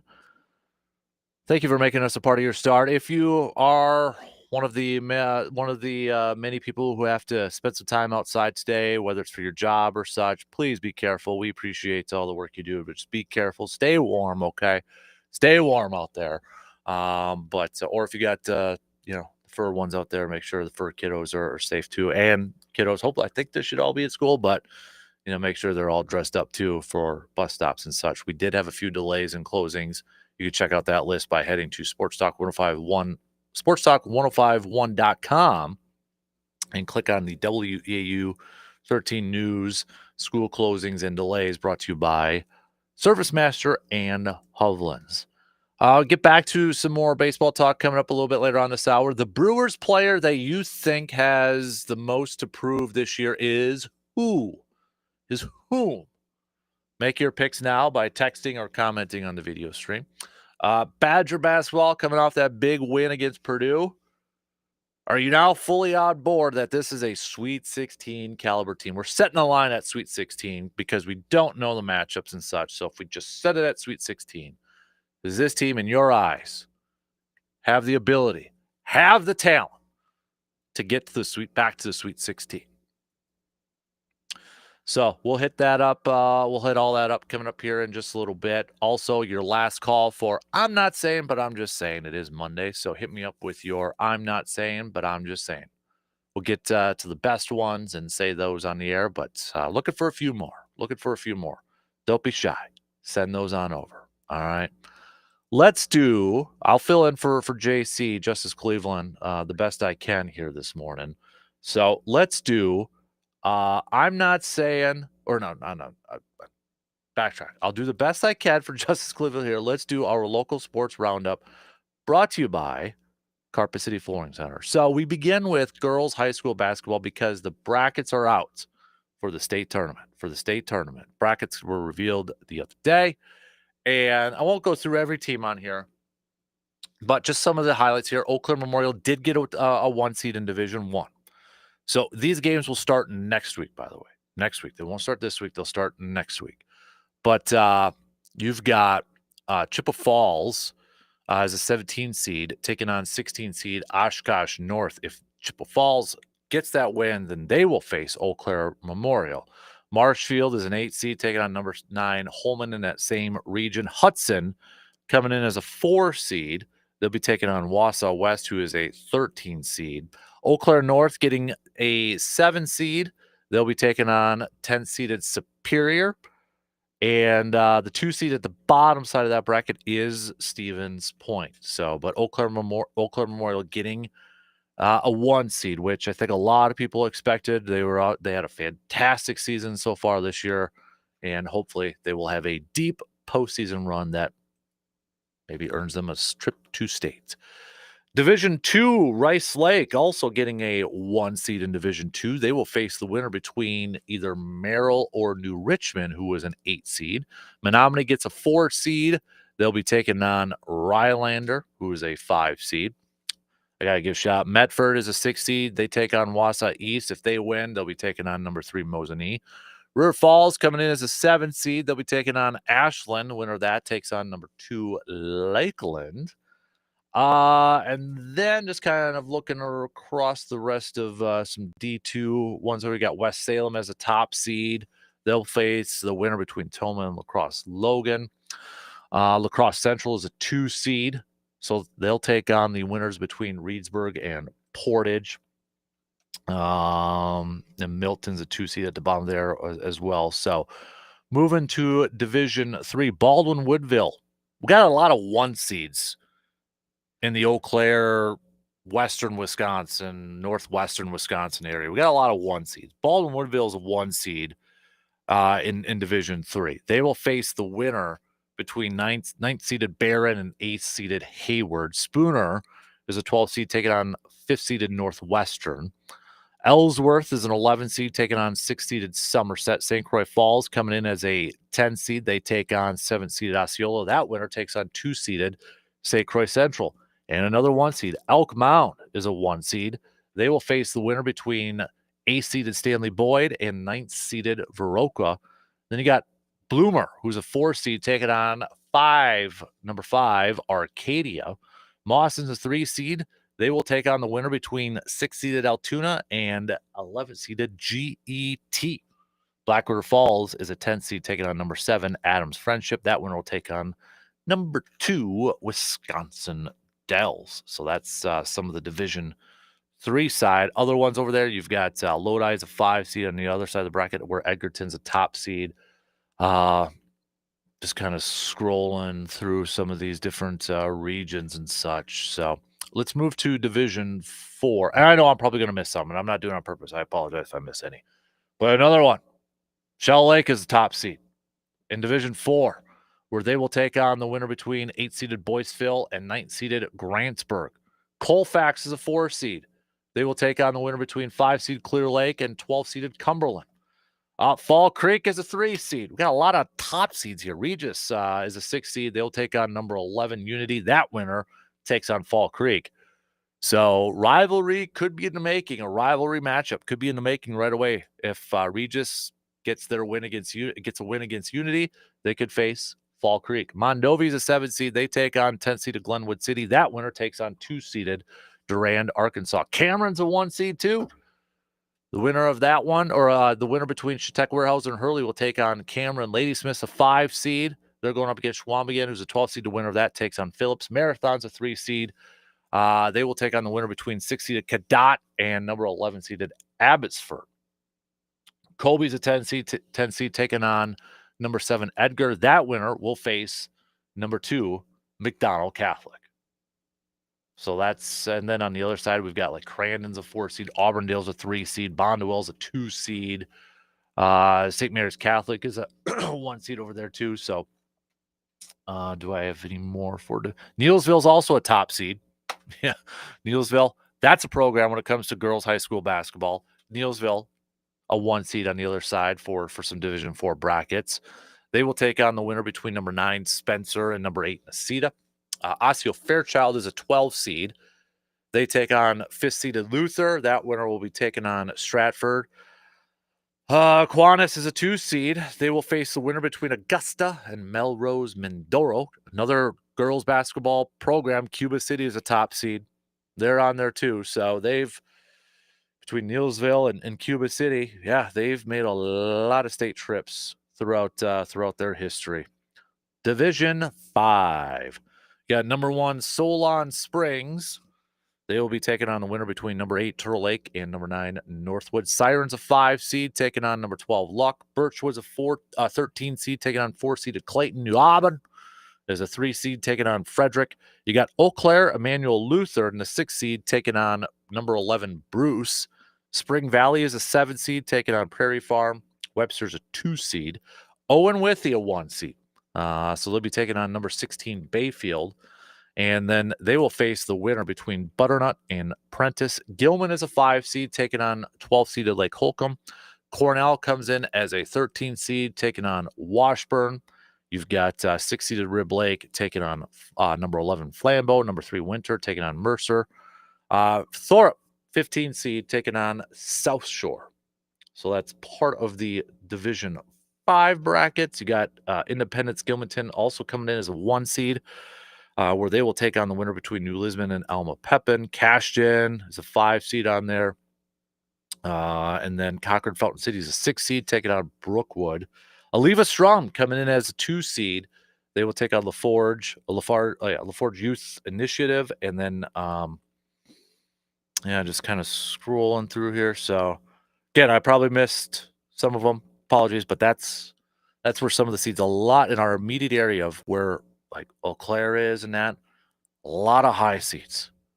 A lot of really, really, really good high school girls basketball teams. So a very good shot at seeing some of these teams advance to Green Bay for the state championship, making some deep playoff runs there. I know we had wrestling over the weekend too. So we got individuals and teams advancing to sectionals for girls wrestling. You had Holman advancing into Holman Regional, Eau Claire North finishing second, Eau Claire Memorial finishing in third. So congrats to those. For the Merrill Regional, you had Merrill getting the top one, Hudson second, Cadott finishing in third, and the Hayward Regional, St. Croix Falls got the top spots as well. So congratulations to all those wrestlers. Moving on. That's pretty fantastic too. We're getting to that point where, yeah, we get conference tournaments, but regionals and sectionals, and individual athletes and teams trying to punch their tickets to getting to the state tournament. Elsewhere, because we still got some. I mean, boys basketball will find out the seedings this weekend, coming up this weekend too. So, blue gold wise, a little bit college because we're starting to wrap up those seasons. Let's start off with wrestling. Blue gold wrestling finishing second in the WIAC conference. I know they were really trying to take down lacrosse, but lacrosse getting first. So blue gold's finishing second of 6 teams in the WIAC championships. Women's hockey taking down Northland College 8-1 over the weekend. Lacrosse was in action too. Women's lacrosse, they picked up a win. Also, you had basketball in action. Stevens Point just edging out the women's team 60-59 on Saturday, but the men's team, it was a close one down the stretch. Blue Gold men's team able to pick up a win on the road, though, 66-62. So they swept Stevens Point this year. And the Blue Gold men's team now third in the WIAC standings. For a team that was predicted to finish last in the conference, they're third. That team, new coaching staff, Zach and Adam have done a fantastic job with that group this year. 2 more games left in the regular season for both the Blue Golds and the men's team. The men's team are all going to be at home this week. They've got, let me double check. One's Oshkosh for sure. I thought I had it up here. Is the other one, let me hold on here, butts here. Yeah, Whitewater. Okay. So Wednesday's Oshkosh at Sonotag, and then Saturday is going to be Whitewater, and that is senior night. And then you've got the first round of the WIAC tournament already starting a week from today. So quick turnaround for both Blue Gold. Stout-wise, for basketball, the women's team picked up a win against Platteville. The men's team falling to Platteville. Hockey-wise, I mean, you had a men's hockey matchup between the Blue Golds and Stout. Stout was able to get the first victory, and then the Blue Gold men's team able to pick up a win for the second game. Yeah, men's. So go back to, was it Friday? Yeah, men's hockey. So Friday was the overtime win, but Stout picked up a 5-4 victory. Then the Blue Golds on Saturday were able to pick up a victory on Saturday night. So, and I got to mention too, because our friends sent it on over. So a big thanks for sending this on over. But the Altoona High School Fishing Club finishing 25th out of, what did they say, 80? Was it 80 entrants? 25th out of 80 at the state championships in lacrosse. So shout out to our good friends, and thank you for sending that over, the Altoona High School Fishing team. So those are your, just a quick look at some of the local sports roundup going on over there. I know I'm not as good as Justice or Brandon over there, but filling in there. And I know this is a busy time for both of those guys. So we'll get a little bit more in depth with Brandon later on this week, as you know, we'll have boys high school seedings coming out this weekend. Playoffs continuing for wrestling, regional sectionals, hockey. Hockey playoffs are going to be starting this week, right? So looking at that, I'll get you those game times here really quick. As we get that, we got swim and dive championships coming up here too. So best of luck to the swim and dive championships coming up here. Let me bring up the schedule for some hockey, because I know we've got some local matchups coming up here. Come on, load up for me here. It'll take a second here. So, all right, for the boys' side, February 18th, that's going to be tomorrow. We've got Eau Claire North taking on Chippewa Falls. That winner, remember, takes on Stevens Point. And then Eau Claire Memorial is going to be taking on Merrill, Newman Catholic, and Wausau East. Hudson's taking on Marshfield and Columbus Catholic. DC Everest taking on Wisconsin Rapids. Superior's taking on Toma, and Sparta New Richmond will face the winner between Wisconsin Rapids Lincoln and DC Everest. And then is there any more on that side? So that was Division 1, and then in Division 2 for the boys, Amory, Clayton, Clear Lake Unity is the top seed. They're not going to be in action until Thursday. So these Division is this Division 2? Yeah, Division 2 is going to be in action on Thursday, it looks like. So Rice Lake taking on Spooner and Shell Lake. That'll be on Thursday. You've got Barron, Bloomer, Cameron, Chautauqua, Warehouser, Cumberland, Turtle Lake taking on Hayward. And that's also going to be on Thursday. And then Somerset, St. Croix Falls, top seed. Yeah, they're going to take on West Salem. And Bangor, Black River Falls, Grant, and Melrose, Medora, and Neilsville is a 5 seed taking on number 4, Baldwin Woodville, St. Croix Central. And then 3 seeded Altoona, Fall Creek, McDonald Central, Catholic, Regis taking on number 6, Menominee, number 2, River Falls. Also in action going up against Faroka, Cashton, Westby, Youth Initiative. That's on Thursday. For the girls, state hockey, that also begins on the 20th. Looking at Hayward Co-ops taking on my Medford 3-6 matchup. Superior Northwestern's a 2 seed, so they get a bye. They will go up on the 25th.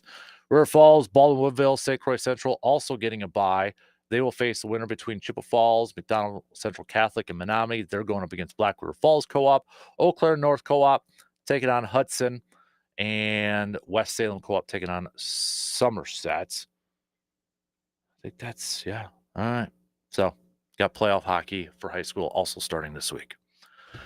Whew. All right. Again, that's your local sports roundup brought to you by Carpet City Flooring Center. Let's take a quick break. Got to get some water. We'll be back after these quick words.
When pain slows you down, Chippewa Valley Orthopedics and Sports Medicine gets you moving again. From sports injuries to joint pain and everything in between, their expert team provides cutting edge care to keep you active. Whether you need physical therapy, surgery, or a customized treatment plan, they're there to help you heal faster and stronger. Hey, don't let pain hold you back anymore. Trust the specialists at Chippewa Valley Orthopedics and Sports Medicine to get you back in the game. All right, let's do a couple of I'm not saying, but I'm just saying. Before I get that, I need your help. All you intelligent, smart, fantastic listeners out there. I need your help on something. So I got something coming up here in a little bit, that a milestone and such, which I'll talk about maybe at a different time and such. But I want to celebrate with like a really, really, I'm talking really good bar pizza. So I need some suggestions. Where is the best bar pizza around here? 715 area. Like, my favorite is no longer around. But if anybody ever had like the Hayloft and Owen Withy, like that pizza was fantastic. Like, I miss that. But I'm a thin crust guy. Okay. So I'm a thin crust type of person. Who's got the best bar pizza? That might actually be a nice little tour type of thing. We might have to be on the search for the best bar pizza in the 715, and fish fry and wings, all that sort of stuff. Oh yeah. But hit me up. All right. I'm curious on that. I need some suggestions. All right. Let's do some I'm not saying, but I'm just saying. We've got John saying, I'm not saying that USA has the best hockey program in the world. I'm just saying that USA Hockey took care of business the other night against Canada. What was it? 3 fights with the first minute of the game? 3 fights in the first 9 seconds, John. And we were talking a little bit about that earlier. I'm not the biggest hockey fan in the world. And I'm not going to pretend like I'm a diehard hockey fan. But I was sucked in. Like, I was like, okay, USA Canada, good rivalry thing. Gonna tune in. We had a couple TVs on. Hudson was watching All-Star stuff, basketball All-Star stuff. I'm like, I'm gonna watch, the man cave. We're gonna watch a little bit of the hockey thing. And I was like, oh yeah, gloves off right away. Let's go. Sucked me in. 100%. The NHL they don't get a lot of credit for some stuff, especially like Gary Bettman over the years and that. They deserve a ton of credit for the 4-nation face-off. That thing is a fantastic idea. Now, I don't know if it can work. Like, I feel like the NBA could learn a little bit from that, and I think eventually the NBA is going to do a Team USA versus the world for their All-Star format. So it's like Giannis and the Joker and like Shai Gilgeous-Alexander is going to play on Team World, and like the Steph Currys and the KDs and the Anthony Edwards will be on like Team USA and such. But I don't think it can match what you have like with Team Canada and Team USA in hockey. Like, there's already that built-in rivalry, that built-in animosity that I don't think you can replicate when it comes to basketball. So yeah, that thing sucked me in right away. And I don't care. I saw some people saying that was such a gimmick, or it was pre-planned, and that I don't care. Because it got me, Schmo Joe, just casual, not a big hockey fan, sucked in right away for that thing. I was like, all right, I'm in. I'm into this thing. And especially when it came to like an all-star, like, yep. So if we did like stock reports today, I'll already tell you what my stock report is going to be on Wednesday. It's probably going to be the 4-nation face-off. Because that was fantastic. I loved it. And they were getting the talks on social media, and not NBA Celebrity Saturday Night. It was that, and that was just perfect. I mean, to be fair, or not to be fair, to be honest, I kind of forgot it was like the hockey one was coming up this weekend. I feel like there wasn't a whole lot of publicity. I hope now we get more publicity if they keep doing that, because that was awesome. That's a good one, John. I completely agree with you. Jeff had said a little bit earlier, I'm not saying, but just say that I'm not saying, but I just say it, that Brian Gutekunst needs to commit to a statement and sign some valuable players in the offense and defense. Ben says, I'm not saying that the NBA All-Star format was the worst, but I'm just saying it was still pitiful to watch last night. Yeah, I mean, I watched it a little bit with the new format of the 4 teams, and it maybe was a little bit better, but no leaps and bounds better. It wasn't. I appreciate actually like Kevin Hart giving some crap to those guys, like saying the bigs need to play the bigs. You know, stop chucking up 3-pointers from like 40 to 45 feet deep. Like Karl Anthony Towns was doing it. Yeah, now Karl Anthony Towns made a couple, but then there was one where he just like shot. He had no business shooting while Hart was saying that. So I don't know if he did it because Hart was talking to that, but um, it was okay. It still wasn't like no, not appointment viewing for me. It wasn't. And the thing is like if they do make it eventually, like Team USA versus Team World, I'm going to tune in for the first one just to see it because I do think talent wise, if everybody plays for their respective teams, I think that could be a good one. And I think there might be a little bit of like, okay, we got to prove that we are still the best from the Team USA side, that we are still the best in the world of basketball. But then, Team World's going to want to say, like, no, no, no, no, no. You may win the gold medals, but as a collective unit, Team World, we've caught up to Team USA as a whole, and we're going to take you down. I could see it where like Team World could use it as motivation or use it as a way to take down Team USA because when Team World splits up when it gets to the Olympics, Spain's got a really solid team, but Giannis is playing on for Greece. You got these other guys. Luka's playing on another one. But if they all paired up, like the best players from Team World, if they all paired up and essentially face the dream team, Team USA, I think that could be a hell of a matchup.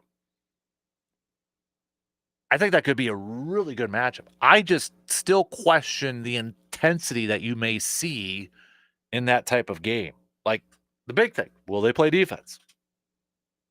I don't know if they would or not. I still question that. Chris has another one here. Excuse me. I'm not saying that the Badger basketball team will make it to the Final Four, but I'm just saying they're a team that I would not want to play when it comes to the tournament. Hey man, I'm right there with you. I think this is a team that can. Well, I said it before. I think they are a Sweet 16 caliber type of team. I think they got the talent to make that Sweet 16. Again, I'm just very generically saying Sweet 16 because I think a lot really does depend on matchups. I know I keep saying it, but I think that is such a big factor. But talent-wise, they've got the backcourt. They've got the two Johns, John Tanji and Blackwell, that could take them far. The only thing that I'm still nervous about, and I'm still a little apprehensive about, is Stephen Krall. And at this point in time, you can't expect any consistency from him unless he goes on this major serious run. Like if we could get 12, 13 points per game and like 6, 7 rebounds per game from him, I'd feel like, oh, okay, maybe Elite Eight. But when we get start of a time, the narrative is always watch out for the guard play. If you got guard play, you can go deep. And I think this is a Badger team that can surprise people. And I would agree with that one. I think if, whether they finish as a 3 or a 4 seed, I think they're going to be a team that, when you look at that bracket, again, depending on matchups, they're going to be a team that I don't know if anybody wants to play. And a kudos to Greg Gard, a kudos to Kirk Penny and that staff. They have done a fantastic job with this group. Again, you could probably, I don't think you could count it on 2 hands because it's been more than 10 times. But how many times has a Badger basketball team exceeded expectations. Preseason expectations. What were they? They picked to finish 12th. I mean, Hepburn leaves, AJ Storr leaves, Connor Segian leaves. It's like they're not going to have any guards. They're not going to have any backcourt dudes out there. Boy, the team's better. They're better this year. So I'm excited. I hope they continue to play at a high level. I hope they finish this regular season strong. I hope they have a good showing in the Big Ten Conference tournament. And I hope they go into that national tournament, played some really good basketball, healthy. But I hope they're playing some really good basketball because I think they're going to be a fun team to watch in the tournament. I am fully putting my chips in the middle for this Badger team to be a Sweet 16 team. We'll do one more. I'm not saying Brandon Woodruff is going to win double-digit games this year, but I'm just saying I think he is going to be a pivotal player for the Brewers to get back to the postseason this year. That was from Eric on our texting line. I mean, great news. Great news that we heard about Brandon Woodruff from Friday's outing. I mean, his first time he pitched against live hitters since 2023. The very first time. And by all accounts, from Woody, from Murphy, from his teammates, it went really well. And I don't know what the expectation is going to be for Woody when it comes to opening day and such, but I mean, we got to take these little news, little bits of news here and there and take these positives, and it's going to be a step-by-step process, and it could be a long process. But to hear that good news, and you hope the recovery went well after his performance on Friday, but being on the mound, going up against Contreras right away, and then Bowers, 25 pitches, I'm there with you. If we get Woody, I don't know if I'd pick him to get double-digit wins because there's still a little bit of unknown how much he's going to be able to play and how many games he's going to be able to pitch. But, man, what a boost to that rotation and to that team. Just that team overall to have Woodruff back in the lineup. Not only just from a talent perspective, but a guy that team respects, a leader. And guys, as soon as Brandon Woodruff gets on the mound in a regular season game, I got to imagine that guy's stomach is just going to be full of butterflies. And whether it's his first home game, I don't know if his first start will be at AmFam Field or maybe they'll do it on the road and then second, kind of get the jitters out and then, second one or whatever might be at home. But whenever his first home one's going to be, I hope the fans give him a standing ovation right away as he gets ready. He's doing his warm-up pitches. He gets to tip the cap. He's going to be emotional. It's been a long recovery. But, man, it would be such a great story. And what a cool thing if Woodruff can go out there and pitch at a high level and help out this team. All right, a big thanks to all of you who sent in your I'm not saying, but I'm just saying. We'll take a quick break. Final call, though, for give me a Brewers player you think has the most to prove this year. And back to the Badger thing. Are you on the Badger basketball bandwagon right now? Maybe you were on the outside. It's like, can't get there yet. Well, 6 to go, and they just beat Purdue. 20-5 overall this season. They're in a fight for the regular season conference championship, 2 games back from the top seed of Michigan. Do you believe this is a team that can get to the Sweet 16 just based off their talent? Not looking at potential matchups, but just based off the talent that they have. Last call. I want your answers, okay? Want your answers. Let me know. All right, we'll take our final break here. Don't have a lot for picks and predicts and that because we got All-Star break and such. But we'll do some college games. We'll be back here in just a few minutes to wrap up things.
Looking for fresh, affordable, and convenient? You'll find it all at Hy-Vee in Eau Claire. From fresh produce to top quality meats and everything in between, they make shopping easy. Need a quick dinner solution?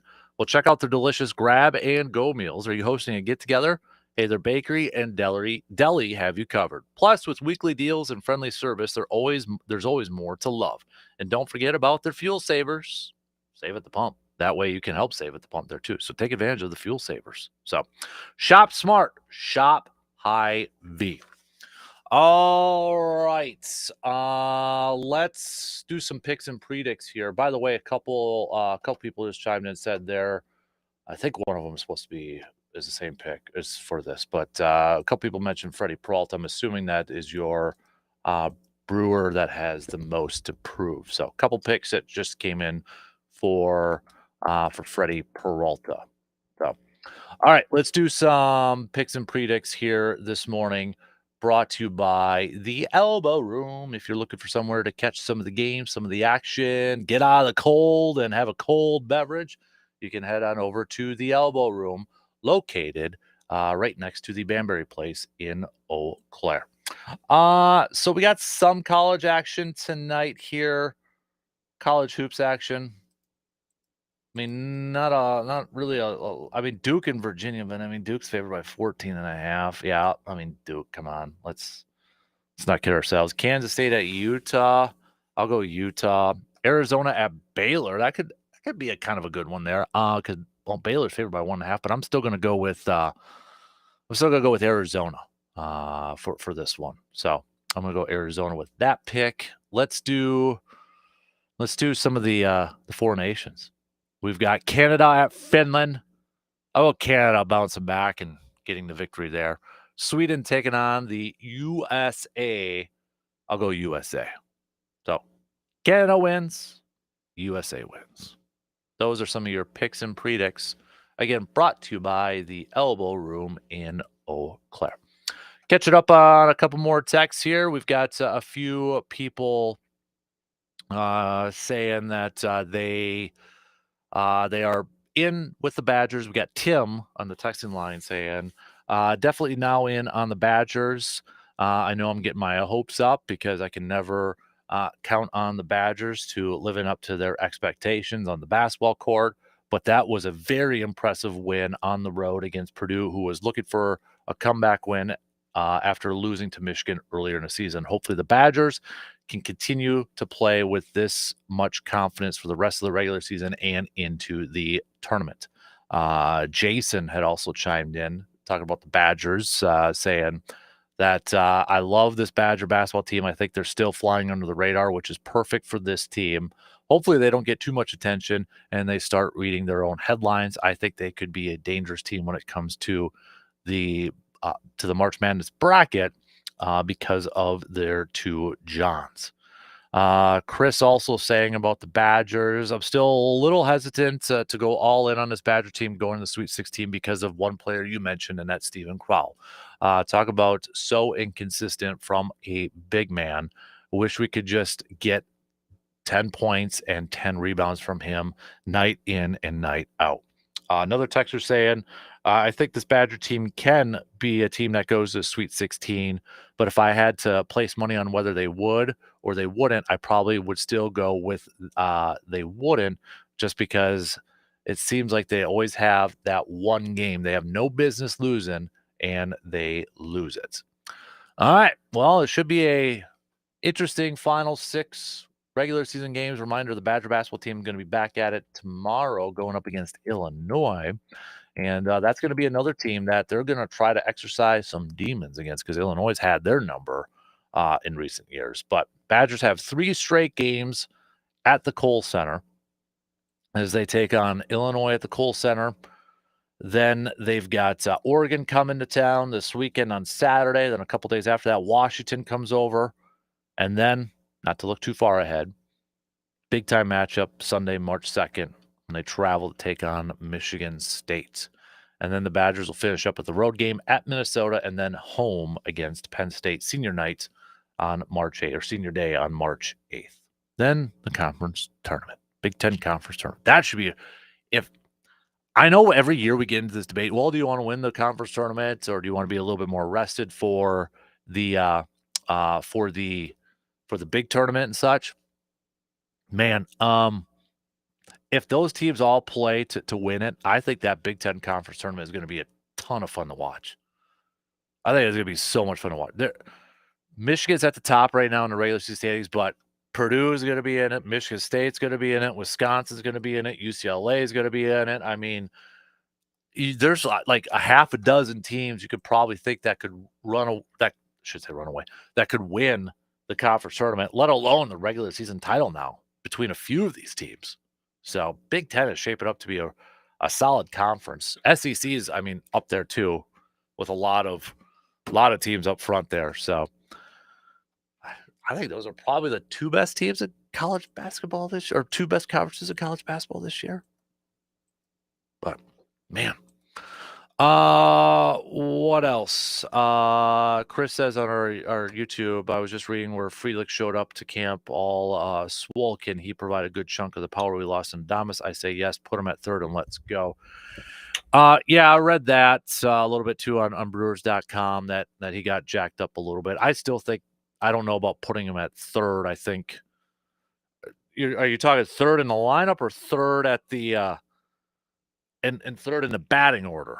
Third in at third in the batting lineup, or third on the field, like third base? I don't think you'll see him at either one of those, but could be wrong. I think it's less likely you'll see him probably hitting third in the lineup. I still feel like they're going to want Garrett Mitchell to be that guy. So, but we'll see. What else do we got here? We only got a few minutes left here, so a couple more texts to get to here. We've got talking about the Brewers. A couple more people. The player that has the most approved this year is Garrett Mitchell. There's still a lot of hype surrounding him, but we haven't seen him play a ton. Want to see him put together a healthy season and be that regular, everyday starting center fielder and living up to the hype that a lot of people are talking about. Another texter says it's Yelich. Can he bounce back from his injury and pick up where he left off before he got hurt last year? Another texter said it's Brandon Woodruff. Just kind of, excuse me, I'm starting to lose my voice here. It's Brandon Woodruff because coming back from a major injury, there's still a lot of question marks. It sounds like he did well on Friday, but still, I hope Brewers fans aren't getting too hyped up about him potentially returning to his old form. Yeah, I mean, you're right. I was excited. I was pumped up to see that he had a good session Friday, but you make a good point that we should still probably hold those expectations in check a little bit, because it is still a long process. It was a major injury. It was, I don't want to put all the eggs in one basket after his first outing facing live batters for the first time in 2020 or since 2023. I don't want to put all those eggs. I don't want to over-exaggerate, or I don't want to get too confident and such. But I think it was a big first step just to get that step out of the way, to face those hitters, those live hitters for the first time. I think that was a huge, not only physical hurdle, but probably a mental hurdle for him too. And he kind of talked about that a little bit after his outing. Now I think it was like, okay, we talk about stacking success in games and such. Now can Brandon Woodruff start to stack those good outings and those solid outings? Can he continue to start to stack those? I got a couple minutes, so I can do two more texts here. Another texter. This is from Jeff. Jeff says the brewer that has to prove the most this year, in my opinion, is Rhys Hoskins. They signed him to that long. Well, it wasn't a long-term deal, but big money deal. Yeah, they signed him to that big money deal. And he's getting paid a lot this year. He has to be more consistent at the plate. Another texter here says, I'm going to go a little wild card and say Tobias Myers, just so that he has to prove that he wasn't a fluke last year, because he easily was the best starting pitcher in our rotation at the end of the season. Again, there's a lot of names, and I think everybody kind of almost said a lot of the names that went through my head, whether it was Freddie, whether it was Reese, whether it was Garrett, whether it was Woody, whether it was Tobias, whether it was Yelich, or whoever's going to play short. You know, you said all those names, and I agree with every single one of them. I agree with every single one of them. There's a lot of guys that have to have maybe prove-it years for different reasons. Prove-it years to stay healthy. Prove-it years that last year wasn't a fluke. Prove-it years to live up to a contract. Multiple different reasons. All right. Only got about a minute and a half left. So big thanks to everybody who chimed in, whether it was on the texting line or the video stream or things like that. Social media and such. Big thanks for that. Coming up tomorrow, we'll do Grind My Gears Tuesday. So think about what's grinding your gears. Okay. Think about it for a little bit.